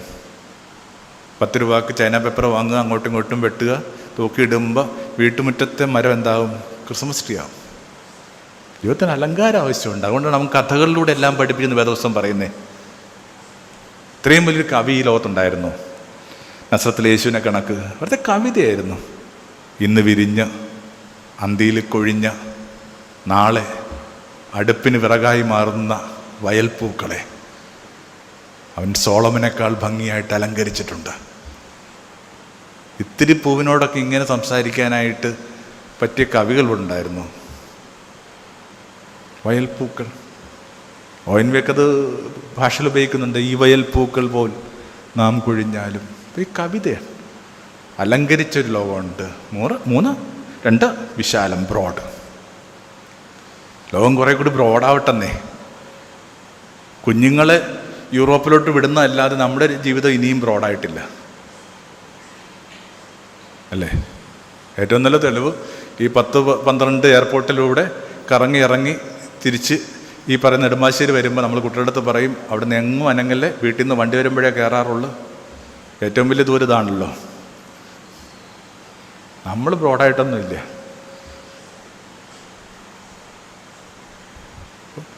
കുറേ ബ്രോഡാവും. വിട്ടുകൊടുക്കാൻ പറ്റുന്ന മനുഷ്യർ, വിധിക്കാത്ത മനുഷ്യർ, ആരോടും തർക്കിക്കാത്ത മനുഷ്യർ. യേശുവിനെ കുറിച്ചൊക്കെ ആ വാക്കുണ്ട്, ഹി ഡിഡ് നോട്ട് ആർഗ്യൂ. എന്തുമാത്രം എനർജി ആ മനുഷ്യ ഈ തർക്കത്തിൽ കളഞ്ഞുകൊണ്ടിരിക്കുന്നത്, വീടിനകത്ത് ഉൾപ്പെടെ. എന്ത് തർക്കങ്ങളാണ്! നിങ്ങളുടെ ഈ തർക്കങ്ങളിലൂടെ കുഞ്ഞുങ്ങൾ വലുതാകുന്നത് നിങ്ങൾ ശ്രദ്ധിച്ചോ? നിങ്ങളറിയാതെ. 4 ഈ പറഞ്ഞ അപ്പർ റൂം. മാളിക മുകളെന്ന് പറയുന്നതിന് വേറൊരു പാരഫർണലിയായിട്ട് ഒരു സൂചന ഉള്ളതുകൊണ്ട് അത് വിട്ടിട്ട് അതിന് ഇംഗ്ലീഷ് വാക്ക് എടുക്കുകയാണ് upper room. Upper room. So ഇവിടെ ഇരിക്കുന്ന എൻ്റെ സഹോദര വൈദികരോടും മാതാപിതാക്കന്മാരോടും ആ രൂപകം പറഞ്ഞ് ഞാൻ അവസാനിപ്പിക്കുകയാണ്. തെരുവിലൊരു മനുഷ്യക്കണക്ക് നിൽക്കുക, ജലകുംഭവുമായി. എന്നിട്ട് എങ്ങോട്ട് കൂട്ടിക്കൊണ്ടു പോകണം? Broad decorated upper room. Upper room. ഈ ബുദ്ധിപരമായിട്ട് ജീവിക്കുകയും ഇടപെടുകയും ചെയ്യുന്ന മനുഷ്യരുടെ കാലം വരാനിരിക്കുന്നേ ഉള്ളൂ. ആമീൻ. ഒരു സെക്കൻഡ് ഒന്ന് പ്രാർത്ഥിച്ച് നമുക്ക് വൈൻഡ് ചെയ്യാമെന്നാണ് വിചാരിക്കുന്നത്. ബുദ്ധിമുട്ടില്ലെങ്കിൽ ഇത്തിരി ഒന്ന് നേരെ ഇരുന്ന ഒരു ബേബി സ്റ്റെപ്പ് എന്നൊക്കെ നമ്മൾ പറയുന്ന കണക്ക് ഒരു ബേബി ജസ്റ്റർ ചെയ്യാവുന്ന ഇത്രയേ ഉള്ളൂ. അടുത്തിരിക്കുന്ന നല്ല കൈ ഒന്ന് പതുക്കെ ചേർത്ത് പിടിക്കാം. തൊട്ടടുത്തിരിക്കുന്ന നല്ല കൈ ഒന്ന് പതുക്കെ ഒന്ന് ചേർത്ത് പിടിക്കുക. ഇത്തിരി അടുത്തിരിക്കുക, ഇത്തിരി ക്ലോസ് ആയിട്ടൊന്ന് ഇരുന്നിട്ട് വെറുതെ ഒന്ന് കൈ കോർത്ത് പിടിക്കുക. ഒരു പക്ഷേ പേര് പോലും നിങ്ങൾക്കറിയത്തില്ല. നേരത്തെ പറഞ്ഞ കണക്ക് ഒരു മനുഷ്യൻ, ആവശ്യത്തിലേറെ അലഞ്ഞിട്ടുള്ള, ആവശ്യത്തിലേറെ ഇടറിയിട്ടുള്ള, ആവശ്യത്തിലേറെ പരിക്കേറ്റ എ മാൻ വിത്ത് സ്കാർ. അല്ല, ഏറ്റവും അടുപ്പത്തോടുകൂടി ചേർത്ത് പിടിക്കുക. ഒന്ന് കൈ കോർത്ത് പിടിക്കുക. അടുപ്പം ആരംഭിക്കേണ്ടത് വെറുതെ അടുത്തിരിക്കുന്നവരെ ചേർത്ത് പിടിക്കുന്നതിലൂടെയാണ്. വീട്ടിൽ ചെന്നിട്ട് അവൾ ഭക്ഷണം വിളമ്പുമ്പോൾ ഒരു നന്ദി പറയുമ്പോഴാണ്. നല്ല രുചിയുള്ള ഭക്ഷണം. കുട്ടിയെ അഭിനന്ദിക്കുമ്പോഴാണ്. എല്ലാ അടുപ്പങ്ങളും ആരംഭിക്കുന്നത് അടുപ്പത്തിൽ നിന്ന് തന്നെയാണ്. അതിന് വേറെന്താ കഥയുള്ളത്?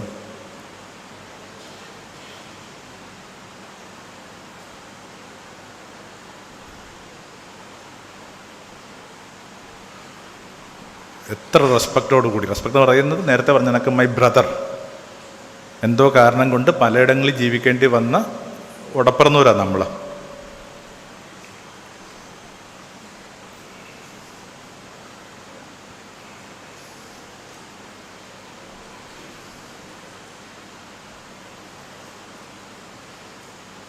അത് കൂടപ്പിറപ്പാണ്. എവിടെയായിരുന്നു എന്ന് ചോദിക്കാൻ പറ്റുന്ന വിധത്തിലുള്ള കൂടപ്പിറപ്പുകൾ.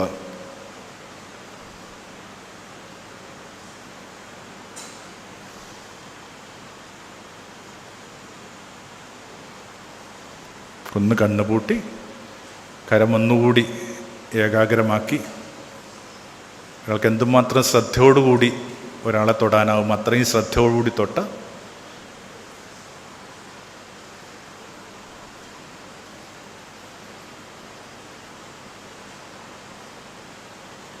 മെമ്മറി സൃഷ്ടിക്കപ്പെടുന്നതാണ്, താനെ സംഭവിക്കുന്നതല്ല. ഇങ്ങനെ നല്ല ഓർമ്മകൾ സൃഷ്ടിക്കാൻ നമുക്കെന്നൊക്കെ മനസ്സിലോർമ്മിച്ച് എന്തോർമ്മയാണ് നമ്മൾ വെച്ചിട്ട് പോകുന്നത് എന്നൊക്കെ ഓർത്ത് ബുദ്ധിമുട്ടില്ലെങ്കിൽ ഒരു കുഞ്ഞ് പ്രാർത്ഥന കൂടി എന്നോടൊപ്പം ഏറ്റുചൊല്ലിയാൽ നല്ലതായിരിക്കും. നമുക്ക് ഒരുമിച്ച് പ്രാർത്ഥിക്കാം. കർത്താവായ യേശുവേ, ഞങ്ങളുടെ തെരുവിൽ ജലകുംഭവുമായി നിൽക്കുന്നവനെ. കർത്താവായ യേശുവേ, ഞങ്ങളുടെ തെരുവിൽ ജലകുംഭവുമായി നിൽക്കുന്നവനെ, അലങ്കരിച്ച വിശാലമായ അപ്പർ റൂമിലേക്ക് ഞങ്ങളെയും കൂട്ടിക്കൊണ്ടു പോകണമേ. കർത്താവായ യേശുവേ, ഞങ്ങളുടെ തെരുവിൽ ജലകുംഭവുമായി നിൽക്കുന്നവനെ, അലങ്കരിച്ച വിശാലമായ